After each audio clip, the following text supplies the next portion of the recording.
which names are made and unforgettable images are etched into our collective memory, where tradition demands the extraordinary and legends build their lasting legacies.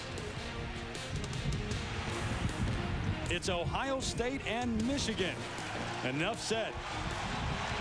Jim Tressel, the first-year head coach at Ohio State, spent 15 years at Youngstown State, 4 Division I AA titles there, and a native of Ohio. Lloyd Carr in his 7th year as the Michigan head coach, 4 straight wins in bowl games on New Year's Day, and of course 5-1 against Ohio State. The Wolverines have won the toss. They've deferred to the second half. Hayden Epstein, the veteran, the senior who won the game a week ago against Wisconsin, with a field goal with 10 seconds left. He'll get us underway. Here we go in Ann Arbor. Maurice Hall, Brandon Childress back deep. Hall taking it 5 yards deep. He'll go to one knee. And the Buckeyes will start 1st and 10 from their own 20. Craig Krenzel, we talked about him in the open. All the pressure on his shoulders. Utica, Michigan native. Right down the road in suburban Detroit. Came on last week. There are the numbers. He led Ohio State on 3 strong drives in relief of Scott McMullen, who started the game. But he threw the 2 interceptions and the one that really turned the game around late in that one in the 4th quarter. Yeah, and Terry, it's going to be very important for Ohio State to stay out of pass rush situations. Obvious passing downs, obvious pass situations for Krenzel. They have to take pressure off the young quarterback. Just his first start today. Steve Belisario, you saw him a moment ago.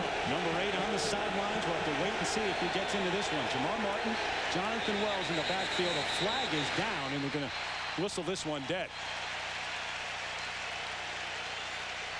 And I believe it's a delay of game penalty. Prior to the snap, delay of game on the offense. 5-yard penalty remains first down. Right out of the gate, Jim Tressel's young quarterback showing some nerves. Did not find the 25-second clock after breaking the huddle. So it'll be 1st and 15 when they come to the line of scrimmage. Jim Tressel, a native of Ohio, who knows all about this rivalry, even though this is his first one as the head coach of the Buckeyes. Spent time as an assistant coach at Ohio State back in the 80s. Wells bounces through one, fights his way across the 20 to the 22. Eric Brackens made the stop for Ohio State. The backs and receivers. Jamar Martin may be the best fullback in America. Many think so. Jonathan Wells over 1,000 yards this year. Sanders, the tight end. Vance and Jenkins, first-year starters at the end spots. And they are improving with every game. That'll bring up 2nd and 9 on the opening drive. Look at what they have done this season on opening drives. Krenzel gives it to Wells. Spins back to the line of scrimmage. That's it. A swarming defense up front. Norman Hoyer on the stop. The offensive front, Tyson Walter, his 48th consecutive start. LaCharles Bentley, one of the best centers in the nation. And it will be up to them to clear the way because Ohio State likes to run the football. The defensive line, Rumashek, or the top 2 in terms of sacks. They're at the defensive end positions. This is the top defense in the nation when you talk about sacks. 45 on the year, and this would be one of those situations that Jim Tressel talked about not wanting to get into. An obvious passing situation, but they're going to hand it off. The inside give up to the 26-yard line goes Wells, but that's it. So it brings up a punting situation on 4th down, and remember the game last week against Illinois. The first punt for Andy Groom was blocked, and it went for a touchdown. So Groom comes on to punt for the first time this afternoon. A junior out of Columbus, Ohio, and back deep, Marquise Walker, the senior out of Syracuse. A little bit of a high snap, but Groom gets it off. Line drive punt. Walker stepped away at first and then let it bounce. And they'll down it at the 27-yard line, a punt of 47 yards. So John Navarre, the sophomore will lead the way for the Wolverines. This is an offense, David, as you look at his numbers, they're much better at home than they've been on the road, but an offense that has definitely taken some heat this year. Yeah, they've taken some heat because they've been very inconsistent, especially in Big Ten conference play. The passing game last week, only 58 yards for John Navarre through the air. 1st and 10. Askew in there as the only setback, but Navarre throws it away. The intended receiver, Ronald Bellamy.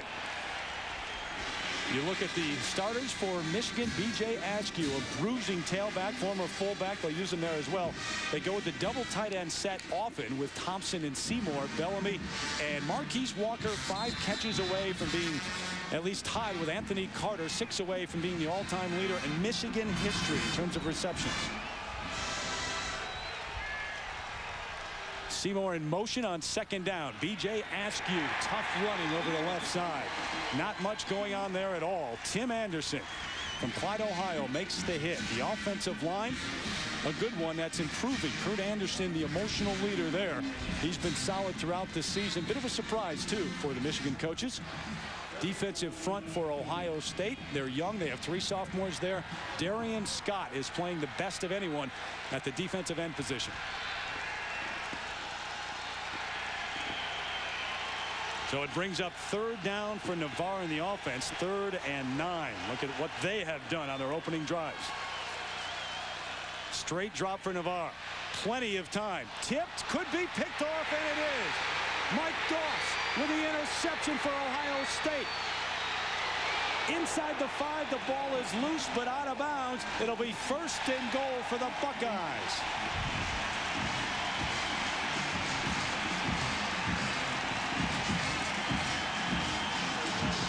Well, John Navarre gets in trouble right away, thrown in traffic over the middle. Ball deflected by Dubuque, the big tight end. And Mike Doss, if there's a big play safety in the country, it's Ohio State's Mike Doss. Reads the deflection, makes a nice break, and a couple of steps from taking this all the way. And the junior from Canton, Ohio, brought it back 35 yards. His 2nd interception of the year, and it's a huge one. 1st and goal. Martin and Wells in the backfield, out of the eye. Jonathan Wells looks to get outside. Can he get there? The cut back to the line of scrimmage, and flags everywhere. Charles Drake was the first one to get him. This might be a face mask. And Larry Foote, the All-American middle linebacker, arrived quickly. But either Foote or Drake got the face mask. And it looked like number 24, Charles Drake, got the face mask. And they're going to go ahead and call that a personal foul. Ball's inside the 5, so not a big difference between a 5-yarder or a 15-yarder in this situation. They'll place it at the 3. So it'll be 1st and goal from the 3. Krenzel brings them back up to the line. The Buckeyes trying to take control of this one early, and they've stopped to talk about it. Well, the Ohio State coaches have talked about Lloyd Carr's defense and not letting them make a big play early. And here we have the Buckeyes making the big play defensively, the turnover to set up 1st and goal. Well, it was really Navarre who made the big play for the Ohio State defense. He had Dubuque open in the secondary against his zone defense, and that was just a poorly thrown ball. Dubuque made a nice play just to get a hand on it.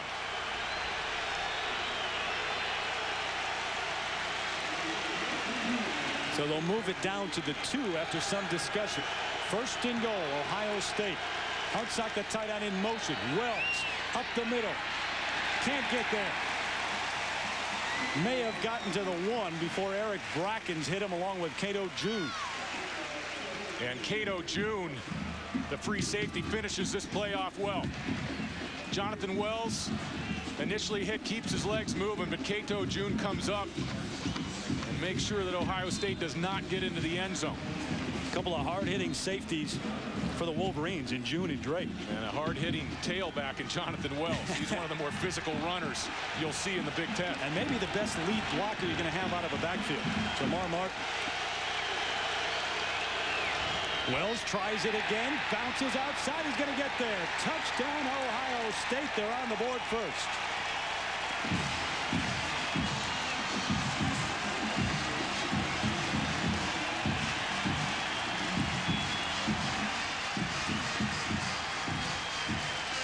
Wells, with over 1,000 yards this year, has 4 straight games of over 100 yards. Only needed a couple that time. So 6-0 Ohio State with Mike Nugent, the true freshman, on for the extra point.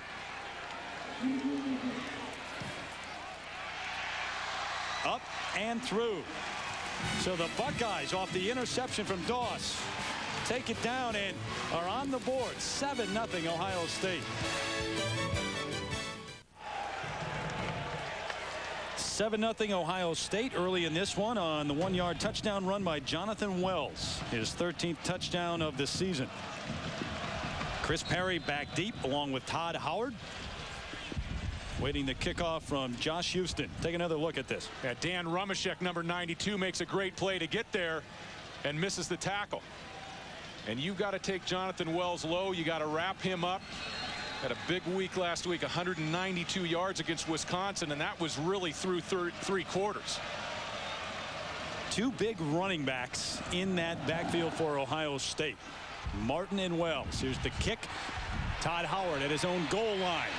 Fake the reverse. Here comes Howard with a seam on the near sideline, across the 40, across midfield. Howard inside the 30 to the 27-yard line. There is a flag down, though, back at the 15. So hold on. They're bringing it back. Well, Michigan's going to fake the reverse to number 23, Chris Perry. Gets the coverage team for Ohio State moving the wrong way in pursuit. And Howard all the way back inside the Buckeye 30-yard line. Another mistake will bring it back. Michigan State. Check that. Michigan has done a great job over the course of the year in special teams, making big plays. And this one is going to get canceled out on a blocking infraction, and Navarre is going to start with some pretty poor field position. Inside the 10, just outside the 8-yard line, and Navarre coming off the mistake just a moment ago that led to the touchdown. Now the Wolverines are backed up deep in their own territory. Askew straight ahead. He's met by Joe Cooper head on. Well, we have a moment. We send it back to Times Square Stadium in New York. Check in with John Saunders. An update on another Big Ten matchup. John? Thanks, Terry. The Burger King update. Indiana against Purdue. The weather is awful. It's absolutely pouring. LeBron Williams, though, good footing here. Takes off 52 yards for the touchdown. Indiana grabs the lead over Purdue, and right now sitting at 13-0. Terry. John, thanks. The sun has peeked through at times here as Askew gets the call over the left side out to about the 13-yard line, but they are calling for rain this afternoon here in Ann Arbor. 35 Well, we talked off the top about Ohio State taking pressure off Craig Krenzel. Michigan's quarterback John Navarre has not been very consistent lately, and he's still a young quarterback. Stan Parrish, the offensive coordinator, talked about not getting in obvious situations throwing the ball with John Navarre. And the turnover on the first possession last week, he fumbled twice and threw a pick at Wisconsin. 3 receivers set. Chris Perry now in the backfield. Navarre to throw on 3rd down. Down he goes. The sack made at the 12-yard line. Will Smith got to Navarre. Great coverage downfield by Ohio State. And John Navarre, not the most mobile quarterback you'll find in the Big Ten. Will Smith eventually finds it. Hayden Epstein on, just does get this one off. Chris Vance fields it at his own 42. Vance dances around and gets ahead to about the 45. A 43-yard punt by Epstein. Nice job getting it off. 3-yard return for Vance.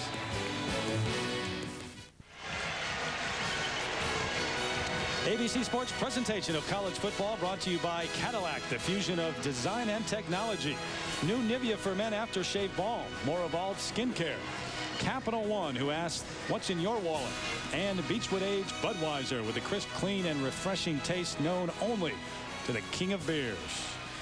Overcast day here in Ann Arbor for the 98th meeting between Ohio State and Michigan. The Buckeyes come up first and 10, leading 7-0. Krenzel so far has not had to throw a pass.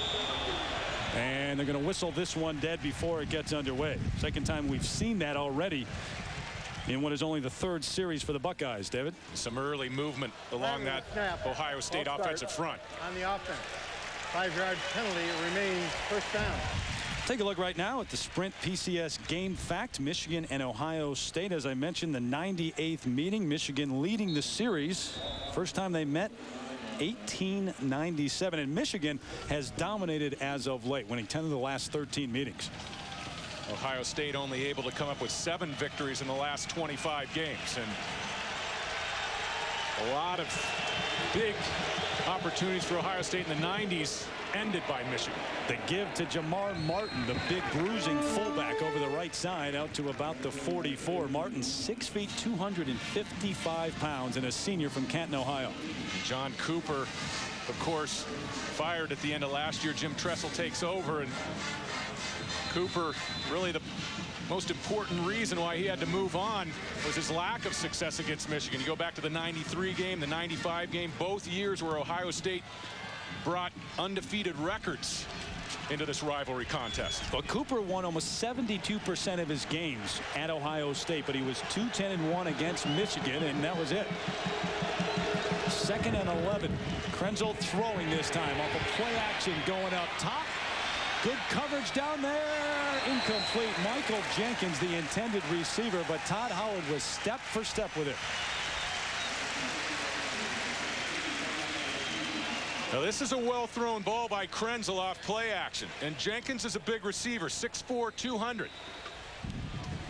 Now Howard battles him all the way. Ohio State's going to try to take advantage of some of these matchups on the outside. Howard only goes 5'10". Buckeyes will take their chances down the field, trying to take advantage of that size. Jenkins and Vance, the 2 first-year wide receivers, have come on strong in the last 4 games. Jenkins had 10 catches a week ago against Illinois. They give it inside to Wells. Cuts back across midfield and close to a first down. Good block by LaCharles Bentley to spring him, the center from Cleveland. We'll see where they mark it. And Jonathan Wells, 4 consecutive games over 100 yards on that last run. Shows you a little bit of his ability to keep the pad square. Some nice lateral movement. And last week against Wisconsin, really carried this team with the run game. 192 yards. And the Buckeyes, Terry, really had to abandon that run game in the 4th quarter when they got behind the Fighting Illini. And it was about the only time in the game where their offensive line didn't dominate. And it is a first down, so they'll move the chains. Jim Tressel, he knows all about this rivalry and what we were just talking about in terms of John Cooper and how important it is in Columbus. When he appeared at that basketball game on January 18th, there was one school he singled out, making his first real public appearance as the head coach, and it was, of course, Michigan.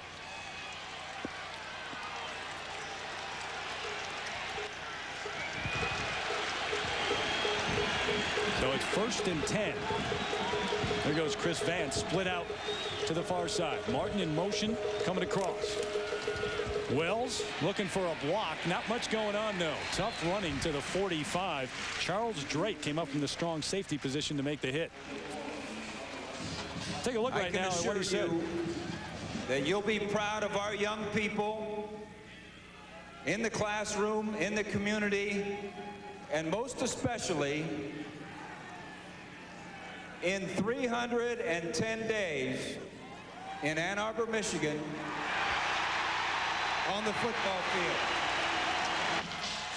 Even named the days, 310 days. And don't think for a second that didn't hit the newspapers and the TV stations Been talking about it, yeah, all week here in Ann Arbor. Wells ahead for about 3. And this has been a rivalry, which may be the greatest in college football. Over the years, you've had some trash talking from players before games. You remember Jim Harbaugh guaranteeing a victory back in '86 and a number of other guys. The last few years, no one has been willing to talk coming into this one. Lloyd Carr, the head coach for Michigan, he makes it a point, not publicly, but behind closed doors, to not give Ohio State any bulletin board material. Now they're passing down for the Buckeyes. 3rd and 7. Play action. Krenzel under pressure. Jenkins is out there, but he overthrew him. Shante Orr was all over Craig Krenzel.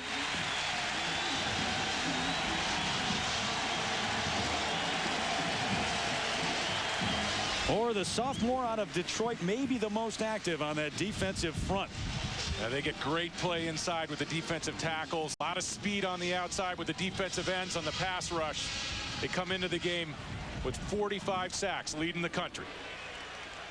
In fact, they're just 1 away from a Michigan record that was set back in '92. Andy Groom set to punt. Marquise Walker back at his own 10.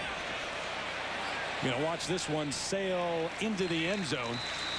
So the Wolverines will bring it out to the 20 after the 42-yard punt by Groom. The Buckeyes up 7-0.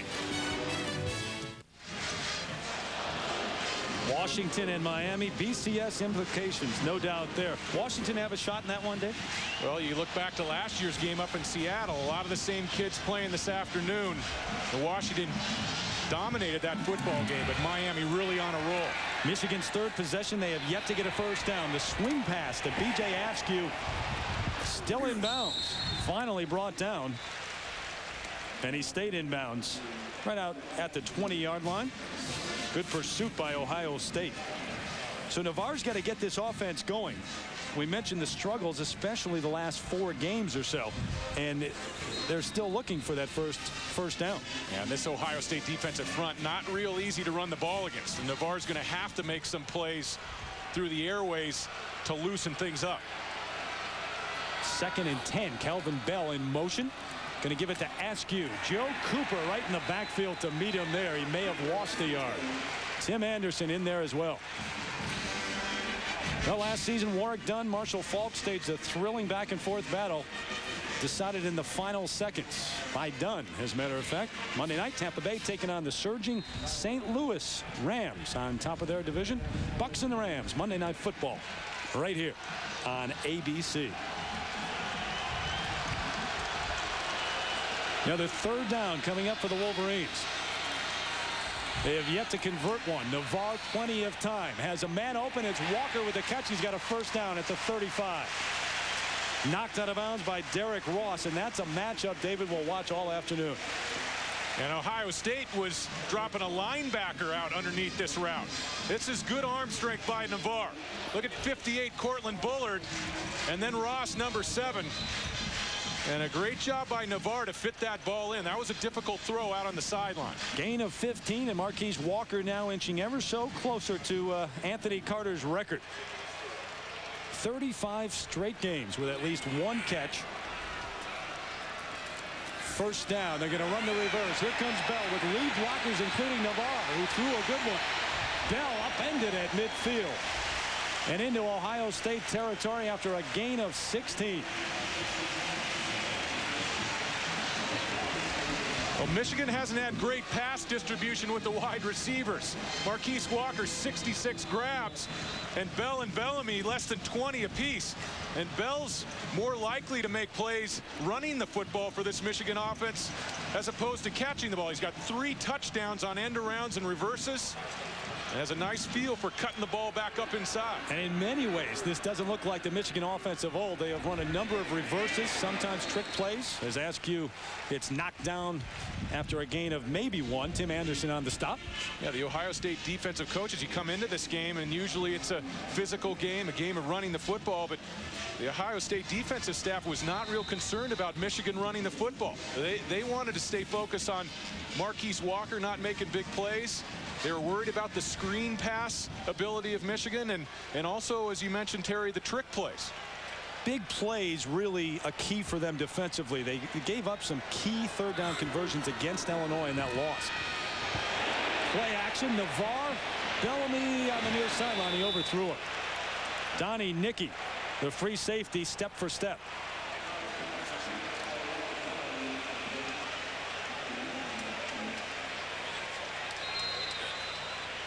Well, that was solid play action in the backfield, and they faked the sweep to the right side with Navarre, a nice sell. But Donnie Nicky, the free safety, was in perfect position, and Navarre a good job just to throw that ball away deep. Nicky with interceptions in each of his last 2 games. 3rd and long. 3rd and 10 here for Navarre. Quick drop, quick throw. He's got Walker, who's just pounded. Brought to the turf by Matt Wilhelm, and that's a hit that is indicative of this rivalry. And Matt Wilhelm is waiting on this route inside. And he times it up perfectly. Uses that right shoulder, and Michigan took a bit of time on the sideline to decide to punt this away. This is a spot on the field where going for it on 4th down was definitely an option. Hayden Epstein on for the punt.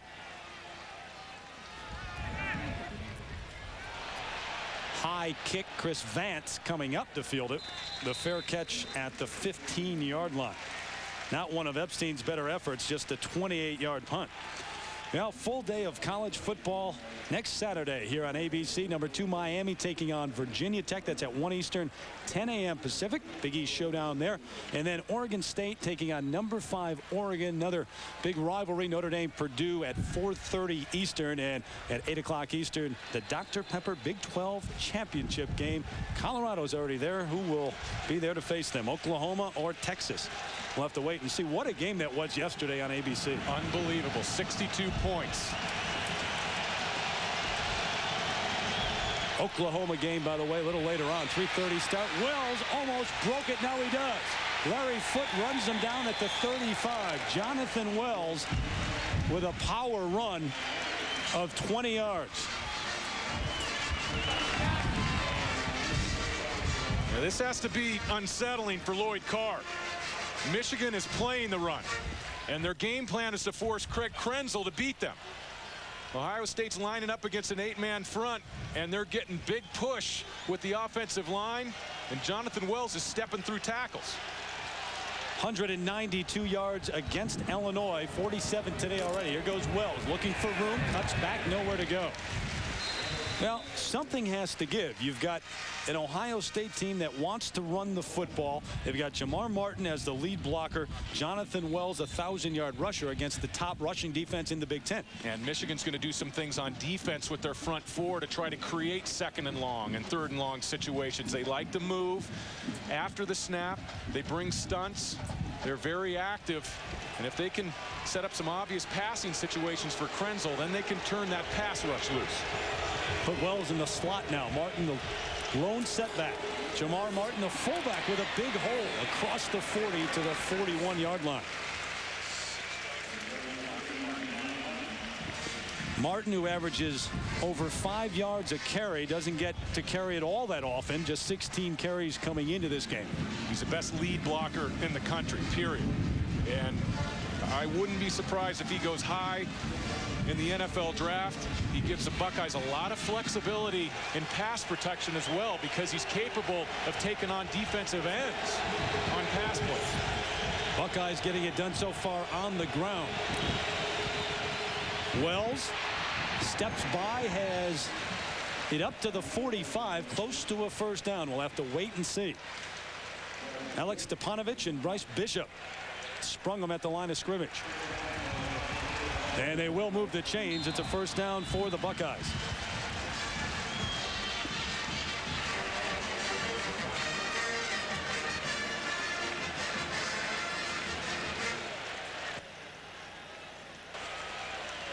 Well, you couldn't draw it up any better and see it play out for Jim Tressel. This is what he wants to do offensively. Keep it on the ground. Keep Krenzel, the first-time starter, away from having to make mistakes, long passing 3rd downs. Martin straight into the line, maybe gets to the line of scrimmage. A nice job of play calling by the Ohio State offensive staff, and And they've come out on a couple third down situations and run the football, and they've done it with some success. And that's another way to take pressure off your young quarterback. First quarter comes to a close. The 98th meeting between Ohio State and Michigan. The Buckeyes with the lead 7-0 after the interception and the 1-yard run by Wells.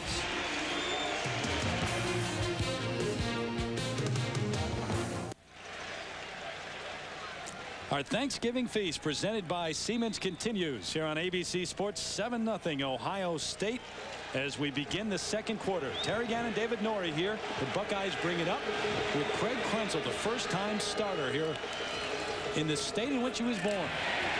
Rydell Ross going the opposite way. Ross getting his first carry this afternoon, and it was not a good one.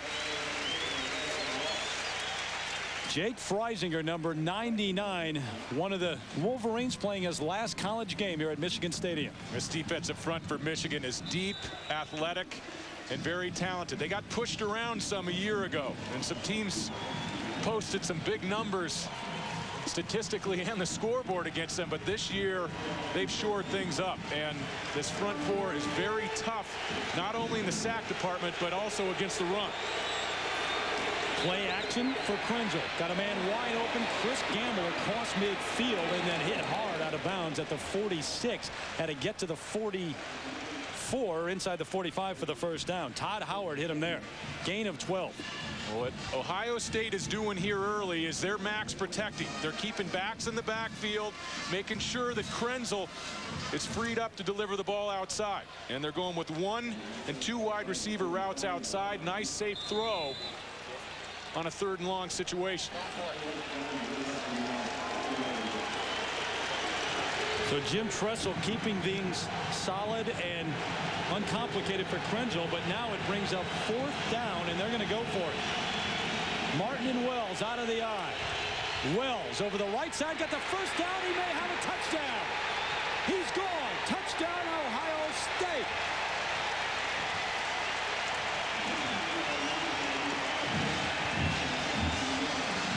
Jonathan Wells, 46 yards for his 2nd touchdown of the afternoon.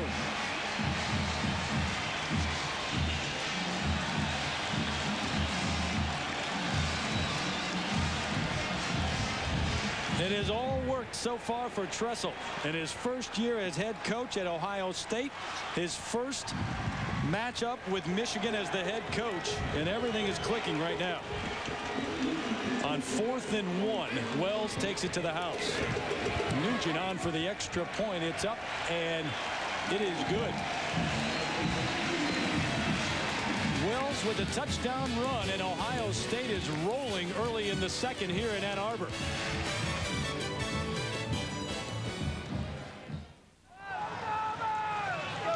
Less than a minute into the second quarter, and the Buckeyes up by 2 touchdowns. There was no secret what they wanted to do coming in, David. Give it to Jonathan Wells and let him run. Open up holes for him, and that's exactly what they've done so far. Up front, Ohio State's offensive line is winning the battle, and they're winning against an 8-man front. Chris Perry, Todd Howard back deep for the Wolverines. Howard going to watch this one sail out of the end zone, and Michigan will have to start 1st and 10 from their own 20. Watch the block by number 39, Jamar Martin, the fullback. He'll be working against an All-American, number 17, Larry Foote. Boom. Centers up on him, and the burst of speed by Jonathan Wells launches him into the secondary. 39. For Wells, 12 carries on the afternoon and 98 yards already and a couple of touchdowns. You look at the man who opened the hole for him there. So Navarre's got to get to work for the Wolverines, trying to win a share of the Big Ten title. Illinois' win over Northwestern on Thursday. They have the half-game lead. He's hit as he throws, and that'll be incomplete. Quickly, let's go to New York and join John Saunders. Well, Terry, the backyard brawl. David Priestley looking for Antonio Bryant and finds him. He's found him early and often in this game. This one, 27 yards for a touchdown. Bryant with 6 receptions for 113 yards, and that TD, it's 17-14 at halftime. All right, John, 14-0 here. Ohio State with the lead here in the second quarter. PJ Askew gets the call this time. Dances back up to about the 23-yard line. Gain of about 3. Mike Collins on the hit. Time right now for the Aflac trivia question. Here you go. How many Ohio State head coaches have had a winning record against Michigan? Give you the answer in just a little bit. Give you some time to think about that one. Already told you that John Cooper did not, of course. 3rd and 7 coming up. Bell in motion. Navarre, the straight drop with plenty of time. Throws it away. Going for Marquise Walker, and you hear some of the boo birds here in Michigan Stadium. And John Navarre likes to lean on Marcus Walker for reception. 66 catches on the year, and Ohio State is doubling number 4. Michigan's going to have to find Bellamy and Bell on the outside in the passing game. Chris Vance calls for the fair catch at his own 42-yard line. 35-yard punt from Epstein, and Ohio State will have it again on offense.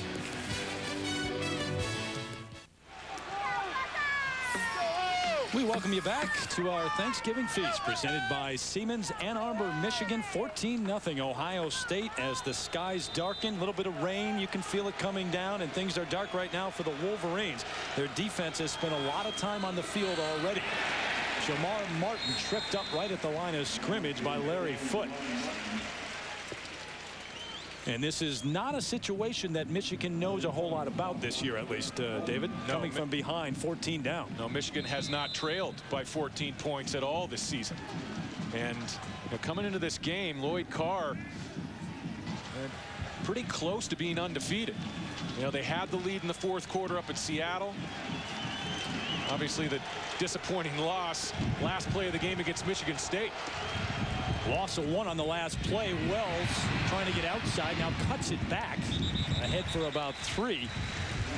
Stopped by Eric Brackens and Victor Hobson, who's been playing extremely well the last 3-4 games. Don't forget, coming up next, Tiger Woods, Jesper Parnevik, Greg Norman, Colin Montgomery battle it out for $1 million in a Thanksgiving weekend classic, the Skins game out in the desert. Coming up next right here on ABC. I imagine they're having a little bit better weather out west than we're getting here in Ann Arbor. Although, for this time of year, you can't complain about the weather we've had here. The wind's kicking up a little bit down on field level, and that may affect the passing games a little as we go on. They tell us rain is on the way. Play action. Krenzel could have run it, but throws, and it's complete. He's got a first down at the 42 to Michael Jenkins. Brandon Williams on the coverage, but a first down for the Buckeyes. Well, Jenkins is going to be working to come back out at the top of the screen. It's a deep route, a well-disciplined route, and Krenzel, a heck of a job in the pocket of moving, getting reset, and then delivering that ball outside with authority. You impressed with Krenzel so far? Very impressed, and Ohio State definitely is not asking too much of him early. They're working the run game and loosening things up with the play action. Wells made 1 miss, but now caught behind the line of scrimmage. A loss of 1. And our Pacific Life game summary, it has been all Jonathan Wells. Taking it in after a first and goal from the 3, a 1-yard run for Wells, and then 4th and 1 for the Buckeyes, and he took it 46 yards to the house. There was no secret that Ohio State was going to come out and try to pound the ball on the ground at the Wolverines. And if Michigan keeps having to get safeties up involved near the line of scrimmage, Vance and Jenkins are going to have opportunities for big plays outside. Michigan has taken the timeout. They weren't set defensively, so they'll talk things over on the sideline. The BCS, of course, well, coming into focus, I guess, but Nebraska, of course, the loss yesterday. Miami, the big game against Washington coming up. Oklahoma against Oklahoma State to get to the Dr. Pepper Big 12 championship game. Man, this weekend's been pretty eventful with the loss by Nebraska yesterday. Michigan down by 14 points. Some of these teams on the bubble, like Illinois and Tennessee and Texas, have to be on the edge of their seats right now, getting excited as their BCS prospects get stronger. Now, Texas could play in that Big 12 championship game if Oklahoma were to lose. They would be the representative of the South in the Big 12. I couldn't believe my eyes yesterday in that Nebraska-Colorado game. 62 points, the most points ever racked up against a Nebraska defense. Well, they have 45 points in the first half. You look at the action tonight here on ABC. Washington taking on Miami. Beat them last year. Stopped the winning streak. 58 games down in Miami a few years ago. Notre Dame and Stanford. Your lineup tonight here on ABC.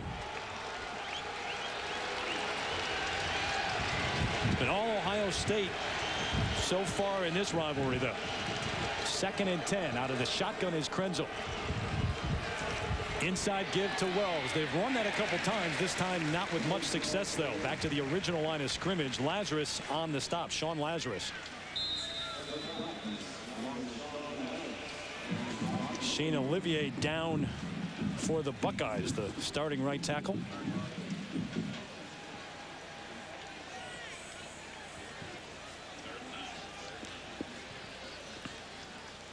So while they tend to him down on the field, good look at the Big House, Michigan Stadium, expecting more than 111,000 fans. In fact, they may have the biggest crowd ever in this stadium today. Largest crowd was back in '99 for this matchup. And a full house today for Ohio State and Michigan. If they do set the record today, Terry, it would be the largest on-campus crowd in the history of college football. Take a look at what may have happened on that last play. Oh, just rolled up on that left leg. Big number 71. So they will work on him and hopefully be able to tend to Shane Olivier. We'll step aside for a moment, come back to Ann Arbor. Back in Ann Arbor a moment ago, Jim Tressel down there on the field holding the hand of Shane Olivier, who was injured on that last play. And now they have him on the cart. His afternoon is over here at Michigan, and that's a big loss for the Buckeyes. He's been playing awfully well, David. That's really a shame, and he had a big block on the touchdown run, the 4th down touchdown run by Jonathan Wells. Go back to New York and check in with John Saunders. John? Terry, Indiana and Purdue, we told you, playing in this downpour. Brandon Hance didn't get the start for Purdue. Kyle Orton is there. 14 yards to John Stanford. And Purdue gets on the board, trying to climb back from a 13-0 deficit right now within 6 points. Terry. The old Oaken bucket looks like a scene from the old days with all that rain and the mud. Purdue and Indiana. Adrian Clark has now come in. He is a starter, but trying to help shore up that line for Ohio State. On the run is Krenzel throwing, dangerous pass, and what a catch down there by Darnell Sanders, the tight end. First down, Ohio State.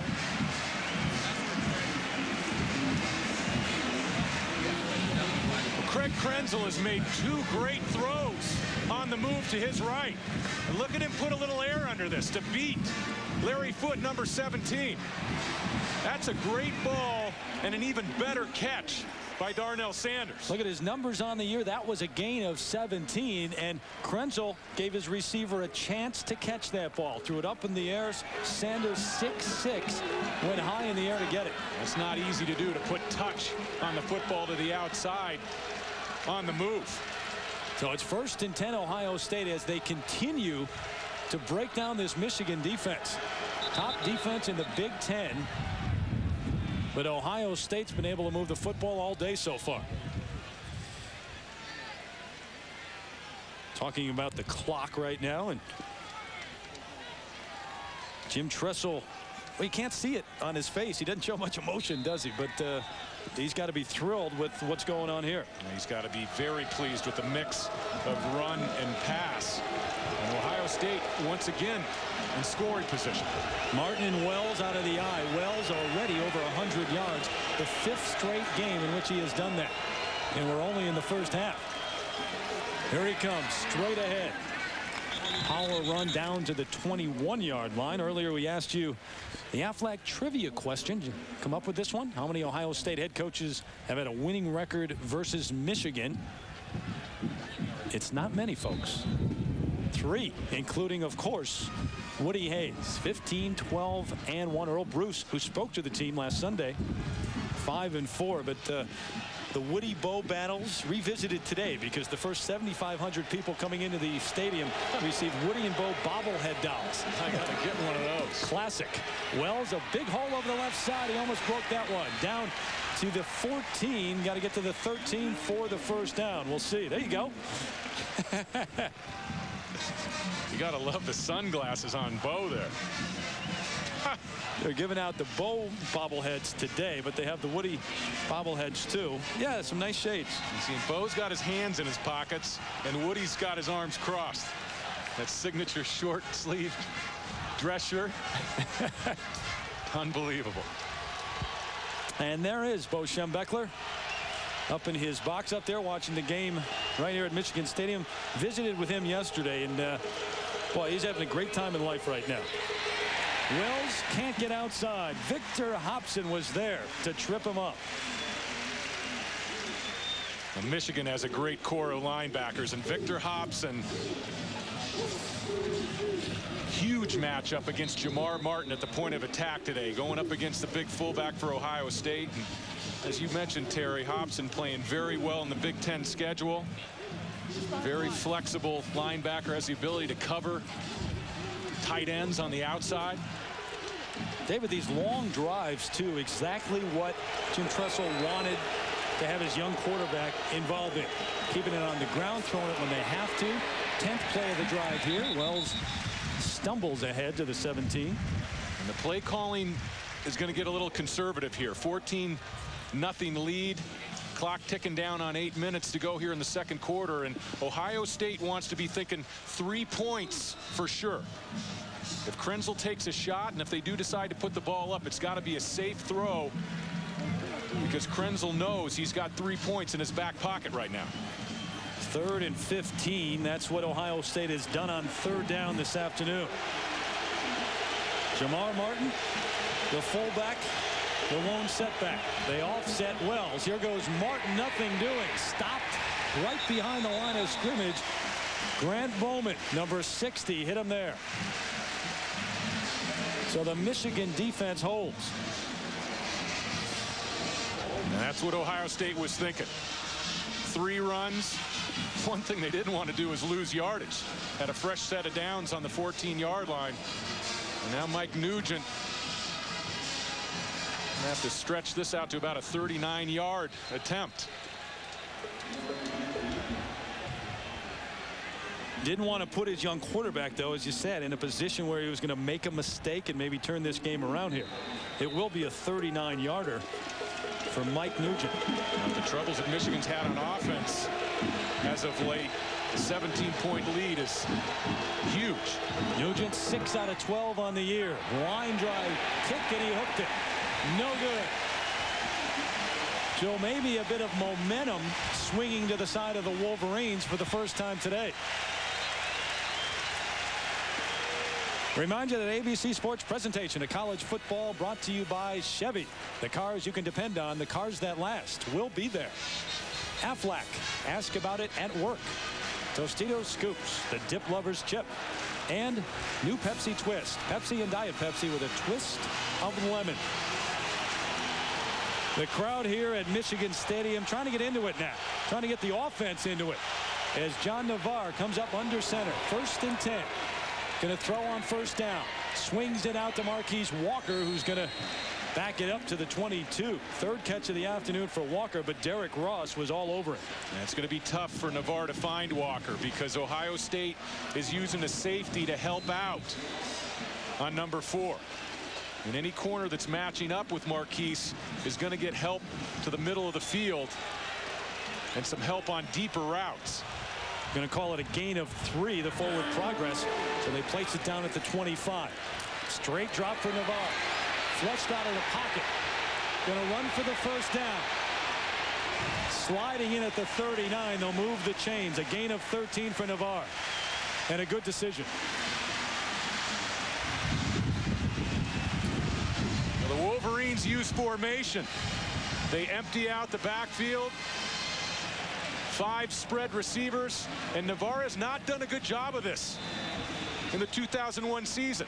He hasn't had a great feel on when to exit the pocket, but on that play, good job to break on the quarterback draw and pick up yards. You look at the total yards this afternoon. Navarre, not the most mobile quarterback either. This one's tipped, intercepted, picked off by Ohio State, Tim Anderson.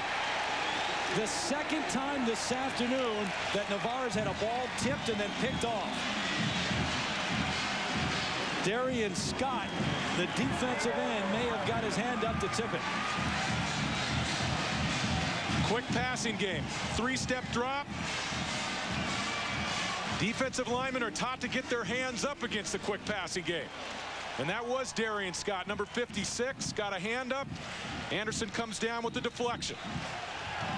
Another huge defensive play by the Buckeyes, because you kind of felt when Ohio State missed the field goal, the crowd getting into this game, the offense at first completion by Navarre, then the run for the first down, maybe the momentum was swinging, and here comes Ohio State. 1st and 10 out of the eye. Jonathan Wells over the right side down to about the 26-yard line. Victor Hobson on the hit. And maybe the same strategy once again for Jim Tressel. Keep it on the ground, play it safe. Well, right now they're not in real comfortable field goal position for Nugent. With the wind on the field, he has the wind behind him. The Buckeyes and Jim Tressel would like to get some yards here. They'd love to pick up a first down, keep the drive going, but they, primarily they want to extend this lead, and if they can get Nugent closer, all the better. The toss to Wells coming to the near side. Nice play. Todd Howard tripped him up. Got a hand on the ankle. They get him right at the line of scrimmage. Don't forget, Monday Night Football coming your way here on ABC. 9 Eastern, 6 Pacific. Tampa Bay Bucks against St. Louis Rams. And over on ESPN, Sunday night, NFC Central battle. The Chicago Bears taking on the Minnesota Vikings. The Bears, one of the surprise teams in the NFL this year. As Krenzel ducked into the huddle there, he was reading the play off his armband, and usually that means a pass. Play action on 3rd and 8. They throw the screen to Martin on the near side. He's got room to run. Over one, knocked out of bounds, close to a first down. He has it. Eric Brackens knocked him out, but they'll move the chains. Gain of 12 and a well set up play. Yeah, this is good play design because they're going to fake play action, half roll to the right. They sneak Martin out to the left side. Big number 39 shows some nimbleness along the sideline, picks up the first down. Nimbleness at 255 pounds, huh? Going a little bit more for the physical nature of his blocking, but they use him as a pass receiver. First down, there may have been contact. And we'll see if the Wolverines were drawn offside as they sort this one out. We've seen throughout the afternoon shots of Steve Bellisari on the sideline along with Jim Tressel. And Tressel has been so supportive. You see the offside against Michigan.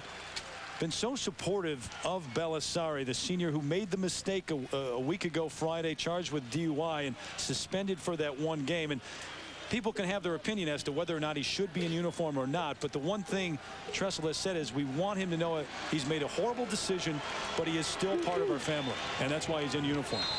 Well, they showed him some support, and throughout the week Tressel said it's very unlikely he will play. If Krenzel keeps playing the way he's playing right now, no need to go to another quarterback. 1st and 5. Wells busts through to the end zone. 3rd touchdown of the afternoon for Jonathan Wells.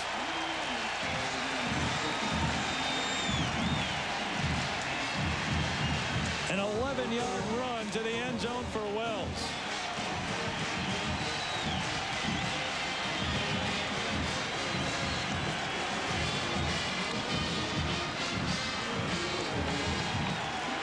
And if you're Lloyd Carr right now and Jim Herman, the defensive coordinator for Michigan, you're saying, Well, they're not doing anything really fancy, but they're just beating us at the line of scrimmage.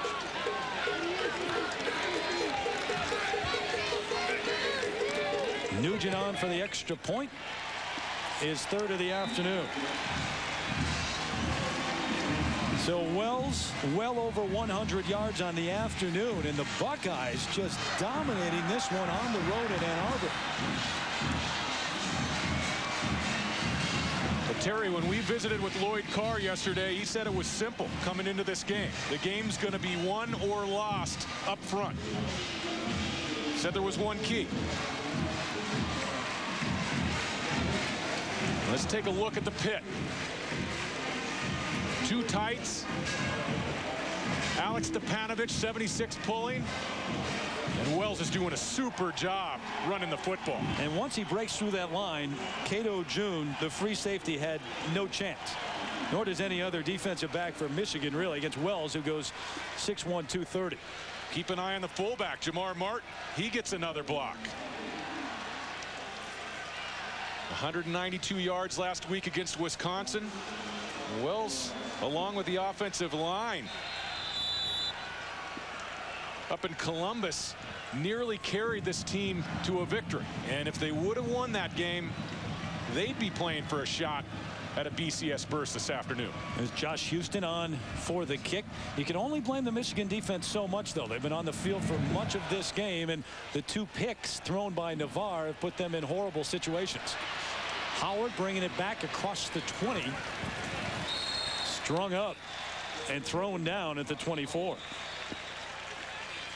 Now, don't forget, coming up on a Capital One halftime show, John Saunders, Terry Bowden bringing you all the scores and highlights from college football today. John and Terry at the half. Plenty of Ohio State fans here in Ann Arbor this afternoon and having a great time so far. It's getting close to the time where Stan Parrish, the offensive coordinator for Michigan, is going to have to start abandoning his original game plan. 21 points. They're going to open up here with the spread offense. And they're going to have to go with a more generous helping of pass plays. Navarre with only 58 yards in the air last week. 24 today over the middle. This one's tipped through the hands of B.J. Askew. Is this something that Navarre is doing, David? Well, absolutely. As a quarterback, you've got to find lanes to throw through. I mean, you're working with big offensive linemen in front of you, defensive linemen that are rushing, linebackers that are blitzing, and it's the quarterback's job to find seams, find lanes. You hit him in the shoulder pad. Yeah, and there's no excuse for that. That's not just a great play by a defensive lineman. It's not a solid play by the quarterback. And Navarre's going to have to step up the quality of his play in this football game if the Wolverines are going to have a shot to come back. Well, his backup, Jermaine Gonzalez, has come on in each of the last two games in relief when the offense has sputtered. And you wonder when Lloyd Carr makes that call here. And going to Gonzalez would be a very tough decision, maybe for a series or two, but this is a huge game. This is the Big Ten championship on the line. And if Michigan wins this afternoon, they're in a BCS game. And don't you know that Ohio State would love to keep them out of that. 4 times in the 90s as you look at what Jonathan Wells has done. 1-yard touchdown run, the 46-yarder. And then just a moment ago, bursting through the right side to get to the end zone again. But 4 times in the 90s, Michigan kept Ohio State either out of the Rose Bowl or kept them from winning a share of the Big Ten title and a national championship shot. And they'd love to have some payback here in Ann Arbor today. There's nothing more frustrating than being a defensive coordinator, and in this case, Jim Herman for Michigan, knowing that Ohio State's going to come out, knowing that they're going to try to pound the ball at you, and still not being able to stop you. Look at the time of possession. Ohio State over 17 minutes so far. Unbelievable. Out of the shotgun, quarterback draw. Navarre looking to get outside. Got through the hands of Wilhelm, but stopped at the 31 by Dustin Fox, the backup strong safety.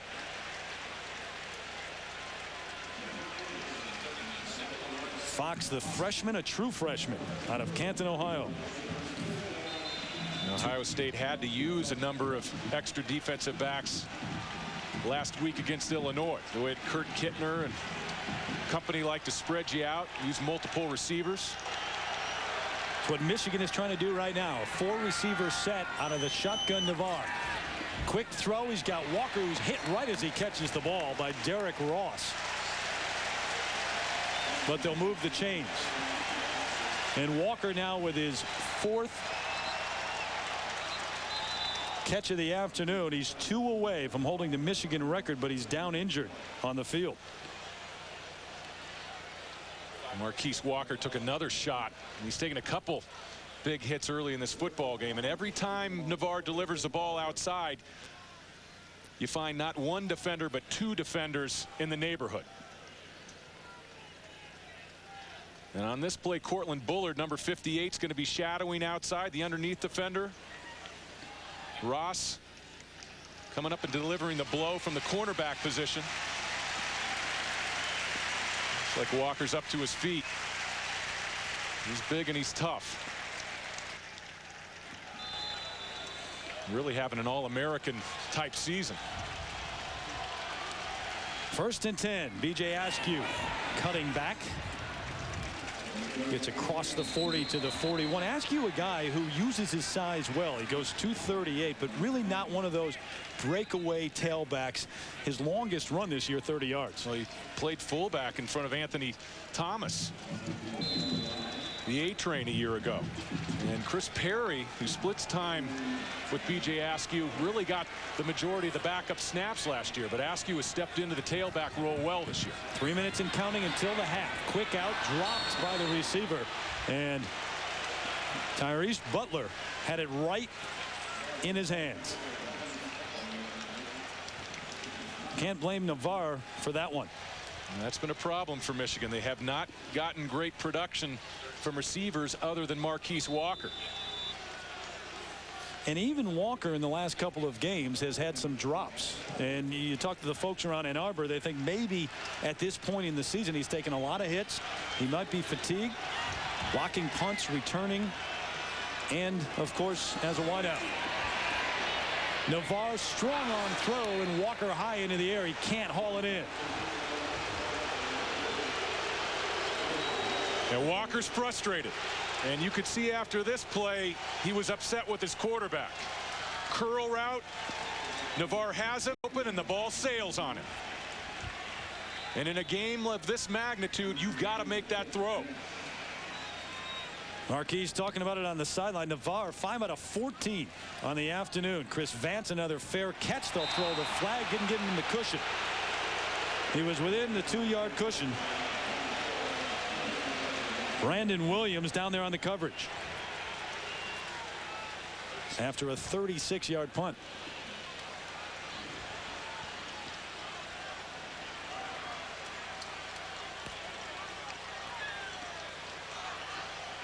Violation of the 2-yard radius on the kicking team. 5 yards from the spot of the foul. First down. You know, you see that happen so often in college football. Most of the time, though, there's some contact involved and you're blocked into that area. So that time, that wasn't the case. Well, and if you do pick up the penalty, it's only 5 yards. And sometimes they don't drop the flag. You can get a punt returner to maybe drop or muff the punt. Ohio State's going to start out with good field position here, and don't be surprised if we see them work on the clock a little bit. Jamar Martin gets the call. Tough running straight into the line. Grant Bowman along with a number of other Wolverines meeting him there. Bowman, who's really improved this season, playing awfully well. The sophomore out of Blackleg, Ohio.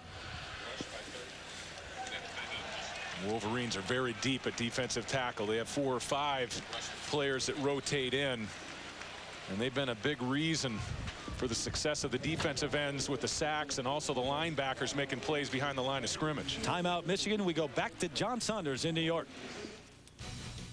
Terry, it's been a tough year for Wisconsin, finishing off against Minnesota. Nick Davis, perhaps a little bright spot here, takes off 65 yards in this return. Just a couple of great cuts at midfield, then the speed.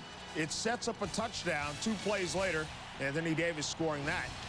So Wisconsin going even with Minnesota now, but that's a 1-6 team in the Big Ten. Minnesota 28 apiece. John, thanks. How do you figure out Wisconsin, a team that beat Ohio State earlier in the season? Last week took Michigan, should have beaten them. Just an incredible comeback, and somehow Michigan won that game. And now struggling with Minnesota. Definitely one of the disappointments of the 2001 season to realize that Wisconsin's not going to go to a bowl game. And with a win last week against Michigan, their bowl hopes would have stayed alive. Bit by a little bit of bad luck on that punt at the end of regulation. Bad luck, poor decision by the freshman. One thing's for sure, Barry Alvarez will be back. He's definitely one of the top coaches in college football. Michigan down to 1 timeout now on 2nd and 10 for Ohio State. Wells across the 30 to the 31, gain of 2 on the play. Larry Foote, middle linebacker, tripped him up. And Michigan will call their last timeout here. Try to stop the clock, get the ball back, and get something on the board before halftime. That's a good use of timeouts by Lloyd Carr. Down 21 zip. You got to start thinking about putting a clock drive together and getting some points on the board before halftime. It also forces a decision by Ohio State here on 3rd down. Do you put the ball up? Do you risk a turnover? Do you risk an incomplete pass where time doesn't continue to come off the clock? Don't forget the Skins game coming up next here on ABC. Tiger Woods, Jesper Parnevik, Greg Norman, Colin Montgomery. Monty won that a year ago. They play for $1 million out in the desert here on Thanksgiving weekend.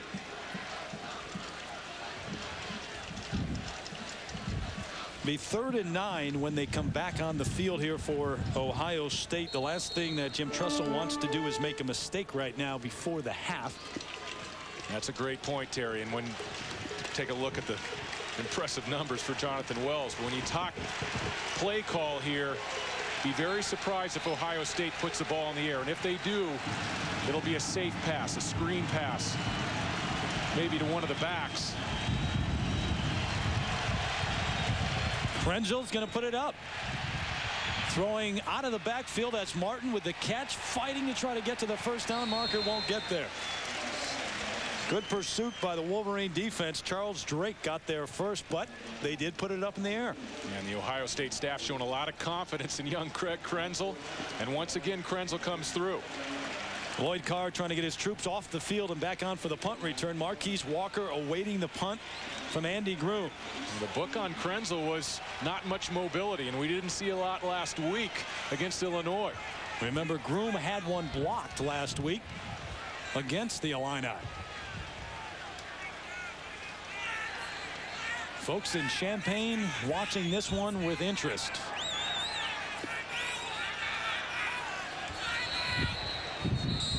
And they'll stop to talk things over here. The Illini trying to win the Big Ten title. Had the win on Thursday against Northwestern to get to 7-1. A half-game lead over Michigan, but Michigan holds the tiebreaker. In the head-to-head matchup, the Wolverines won. With a loss here today by Lloyd Carr's troops, and the Illini win the title. Fired.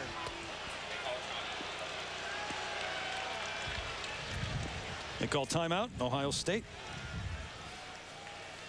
Jim Tressel, nice job using his timeouts. Use as much clock, game clock, before the punt as he could. Calling a timeout just before the 25-second clock expired. And now it's John Navarre's turn at quarterback to try to get some points here before halftime.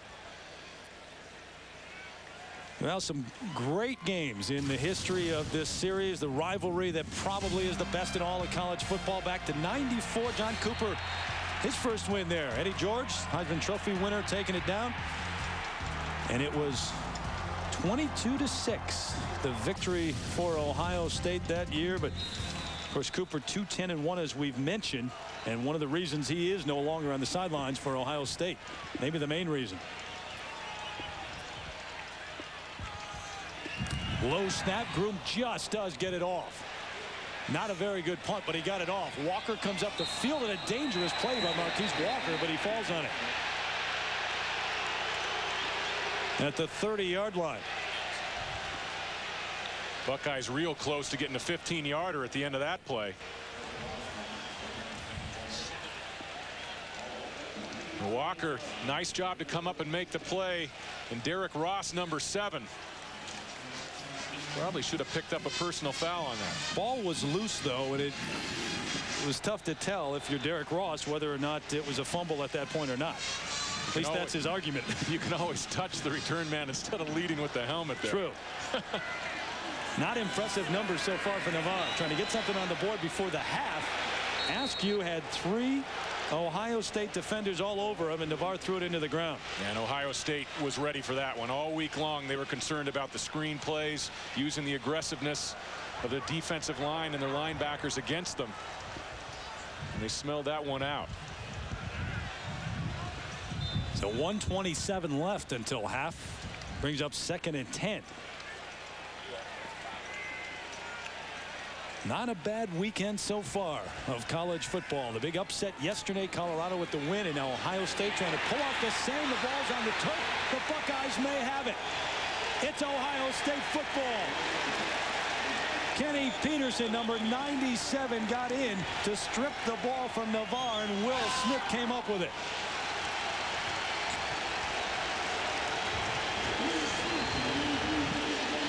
This is incredible. I mean, this has been total dominance. And Kenny Peterson makes the outside move, beats Tony Pate, and then the strip. That's a super play by 97.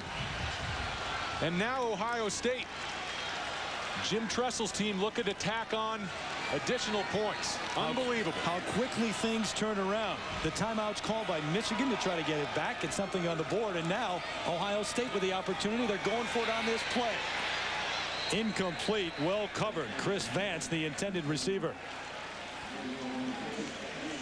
Jeremy LeSueur and Charles Drake were right there with him. Well, the Buckeyes have done a great job with Craig Krenzel. When they put the ball up and they've gone down the field, they've chosen some safer routes. On a fade route, if you miss, if we take a look at the turnovers forced by that Ohio State defense, that includes today's numbers. But when you throw those fade routes to the outside, if you miss, it's an incomplete pass. 2nd and 10. Jenkins in motion. Play action for Krenzel on the roll, plenty of time, looking, throws to the end zone, picked off. Todd Howard comes up with a pick. And the first mistake of the afternoon for the young quarterback.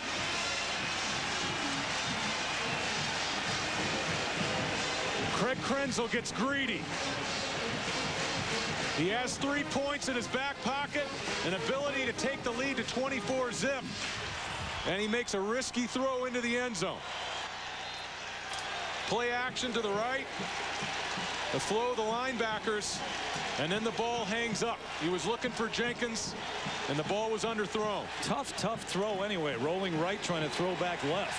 Great close by Todd Howard on that ball in the end zone. And now Michigan with a chance to come back down looking for points. And it's Jermaine Gonzalez, the redshirt freshman, number 18, who is in at quarterback for the Wolverines. John Navarre on the sideline. So the first series here for Gonzalez, the numbers on him. 7 of 13 for 88 yards. But he has spelled Navarre in the last couple of games. And he's a different type quarterback than Navarre. As you see, a flag is down.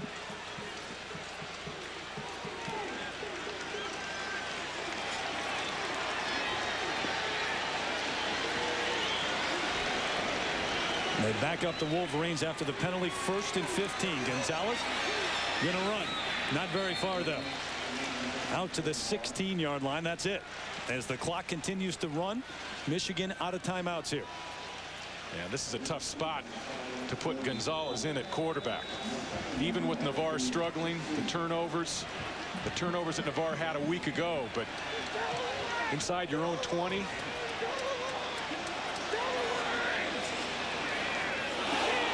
It's over his head into the end zone. Gonzalez trying to knock it out of the back of the end zone. That'll go as a safety.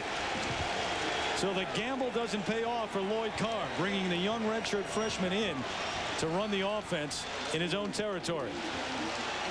Well, they come out and they open up with a delay of game call. And Gonzalez gave the signal that he was ready for the snap. Didn't have his eyes on the center. Snap came quickly, but as a center, if you get that signal, look at Gonzalez. He's looking to the outside.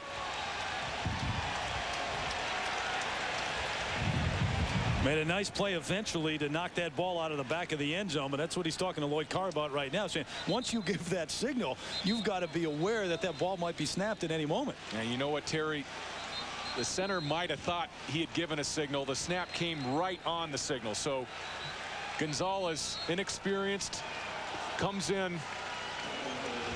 And as I said, a real tough spot to be that young in a game that's this large. With less than a minute to go in the half, down 21. And now the Wolverines are down 23.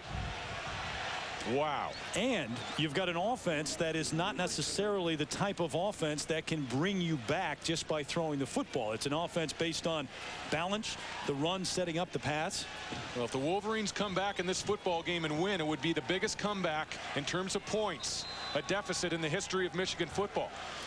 Michigan has never come back from a lead bigger than 17 points. That is hard to believe. Long history here in Ann Arbor. Long history. Maurice Hall, Brandon Childress. It's going to be Childress at the 33. Cuts back, spins. Shoes are all over the place on the field at this point, and there's a flag coming in late as Childress brings it up to the 37. With 28 seconds left until halftime.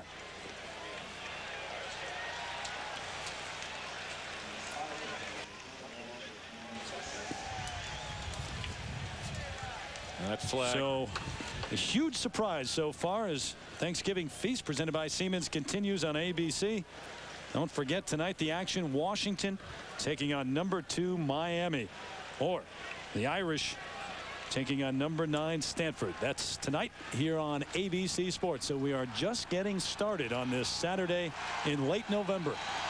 And what a way to get underway. 28 seconds until the half. The 23-0 lead on 3 touchdowns and a safety for the Buckeyes. Tressel will take it to one knee, and that will be the last play of the first half. Scarlet and Gray celebrating here at Michigan Stadium. Better than 111,000 on hand. And it's the Buckeyes fans who are cheering here at halftime. Final seconds of the first half ticking off. We're going to go from here back to New York. Capital One halftime show. John and Terry with all the highlights from around the country. Guys? All right, Terry, thanks a lot. 23-0. And, Terry, as you look at this score, you just point to the quarterback, John Navarre. First 6 games of the year, 9 touchdowns, 2 interceptions. The last 4 plus, 8 interceptions, 6 touchdowns. And, John, it's worse than that. When John Navarre plays bad, quarterback, Lloyd Carr conservatively applies the offense. It gets worse and worse. It's a vicious cycle, and Michigan has never come back from 23 points down. All right, when we come back, we will have the scores and highlights. We'll also look ahead to an important matchup tonight between Washington and Miami. It's coming up on the Capital One halftime show. David Norrie, and in the first half, Jonathan Wells for Ohio State. He had 122 yards rushing. The total offense for Michigan in the first half, 52 yards. John Navarre's got to figure out a way to get things done. Yeah, John Navarre, 3 turnovers himself in the first half, 5 for 15. Last week he only had 58 yards. He's going to have to be the guy that gets it done in the second half. And I wouldn't be surprised if Michigan goes to some no-huddle offense early here in the third quarter. That's what you got to do when you're down 23 points. Got to figure out a way to get the offense moving. It would be their greatest comeback win ever, as David pointed out, in the first half. Michigan won the toss, deferred to the second half. They receive, and this one's out of bounds. Didn't get to the end zone. So Michigan will have good field position to start. The Michigan turnovers in the first half. The tip and the interception. Mike Doss taking it back. They had first and goal, scored another tip ball. Tim Anderson coming up with that interception. And then the strip by Peterson setting up another score for Ohio State. The snap going Back out of the end zone. Gonzalez couldn't handle it, and that's been the story so far as Michigan starts 1st and 10 from their own 35. B.J. Askew fights his way across the 40 to the 43-yard line as the Wolverines keep it on the ground to start the second half. And Terry, I don't anticipate they'll go to the no huddle right away. But if they don't come up with a score here in the first 2 or 3 possessions in the second quarter, then you got to start thinking about lengthening the game. Going from the shotgun, no huddle, passing the ball where the clock stops on first downs and incomplete passes. And what do you do on defense? Because Wells has been able to run all over them. Yeah, maybe you get an extra safety, a 9th player up near the line of scrimmage. That's how good the Ohio State running game has been. 2nd and 3. The quick hitter to Walker wrapped up right away as he made the catch. So it'll bring up 3rd down. 5th catch of the afternoon for Marquise Walker, and he has now tied the record set by Anthony Carter. Tied for the all-time lead in Michigan history in terms of receptions. Now, what an accomplishment that is. And looking back at Anthony Carter, one of the great wide receivers to ever play college football. Looked good out there too, didn't he? Flag on the play. They'll whistle that one dead. AC had some style. Yeah, nice job by Navarre there, using his cadence, and he drew Mike Collins into the neutral zone.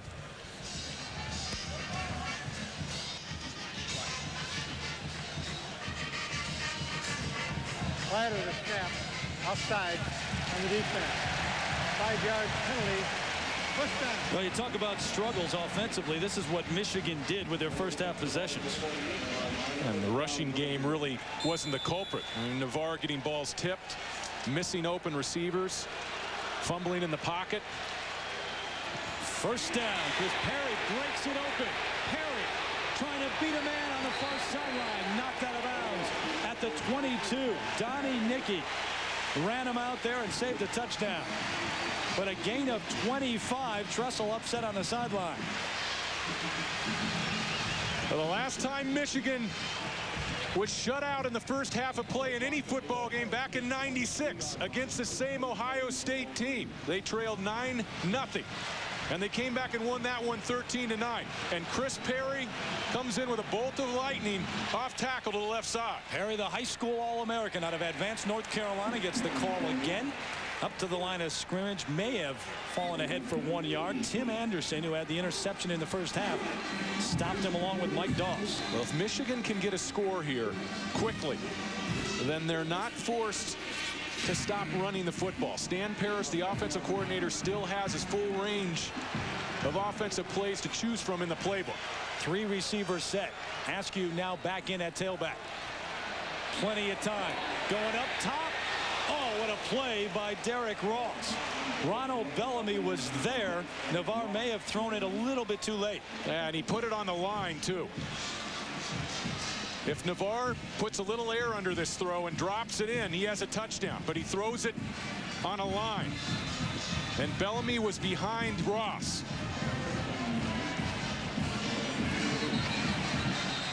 Derek Ross, who leads the Big Ten with 7 interceptions. Broke up a touchdown pass that time. So it brings up 3rd and 9 for Navarre, who comes to the line of scrimmage with Askew in the backfield. Over the middle, touchdown Walker. Touchdown and the record.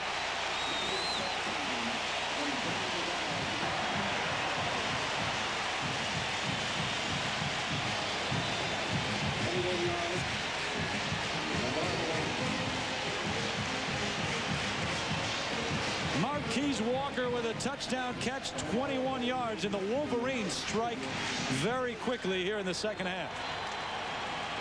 Hayden Epstein on for the extra point. He's got it. Lloyd Carr, exactly what he wanted to open up the second half. Michigan right back in it.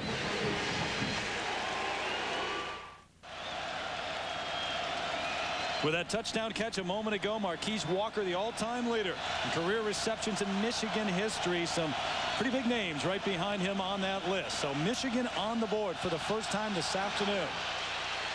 Maurice Hall back deep. Going to bring it out. Hall across the 20, slips and out to the 27-yard line. Our Morgan Stanley well-connected storyline as the Michigan fans start to get into this one. Wells with 122 yards and 3 touchdowns in the first half, and Krenzel did not make mistakes. He had the 1 interception, but Navarre is the guy who made mistakes in the first half to put the Michigan defense in bad spots on the field. But he's turned that around so far in the second half, and now it is up to the first-time starter, Craig Krenzel, the sophomore out of Utica, Michigan.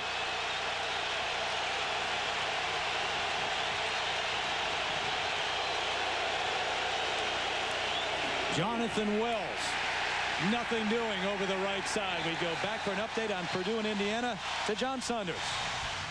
Well, Terry, in the Burger King update, we told you it was sloppy, and Montrell Lowe finds out as he just cannot get across the line. Looked like he slipped a little, stopped by Martin LaPastel, and Indiana holds on to their lead at 13-7. Joe Tiller not too happy. All right, John, the rain has not come yet in force, at least here in Ann Arbor, but the Michigan fans certainly have, and getting into it right now. Michigan with the touchdown, and just a moment ago, Jonathan Wells got injured on that last carry. He's been the story so far for the Buckeyes.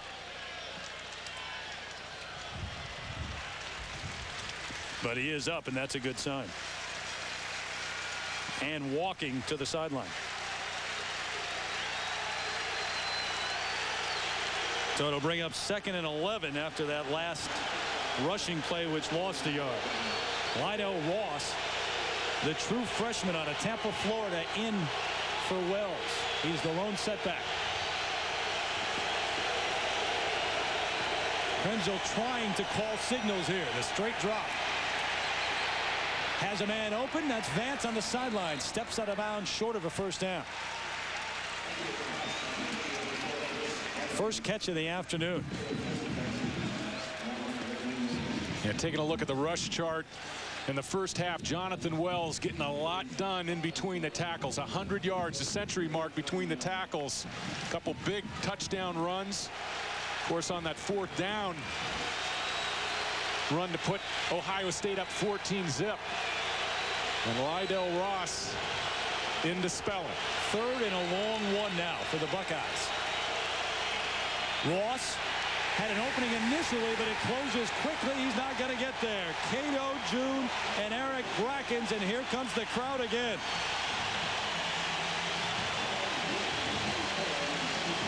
We are in Ann Arbor, after all. Jim Tressel knew no matter what kind of lead he had, this one would not be easy. And this is Ohio State, Michigan. And momentum changes happen often in these games. Not much in the first half, but Michigan's going to get a shot here again. Marquise Walker back deep at his own 20-yard line. Andy Groom's punt. This is a good one. Sending Walker back all the way to his 10. And he calls for the fair catch. A 56-yard punt. But the Michigan offense with some momentum now in this one. Trying to come back.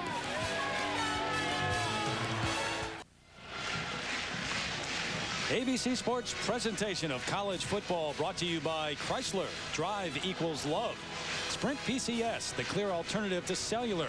And FedEx. Ground, international, online or express. There's a FedEx for that. It's a new ball game. 23-7. The offense taking it down, scoring on the opening drive. And now B.J. Askew out to the 19-yard line on 1st down for the Wolverines. Back to John in New York. Terry, Kansas State trying to make it to a bowl game for the 8th consecutive year and be one of only 3 teams to do that.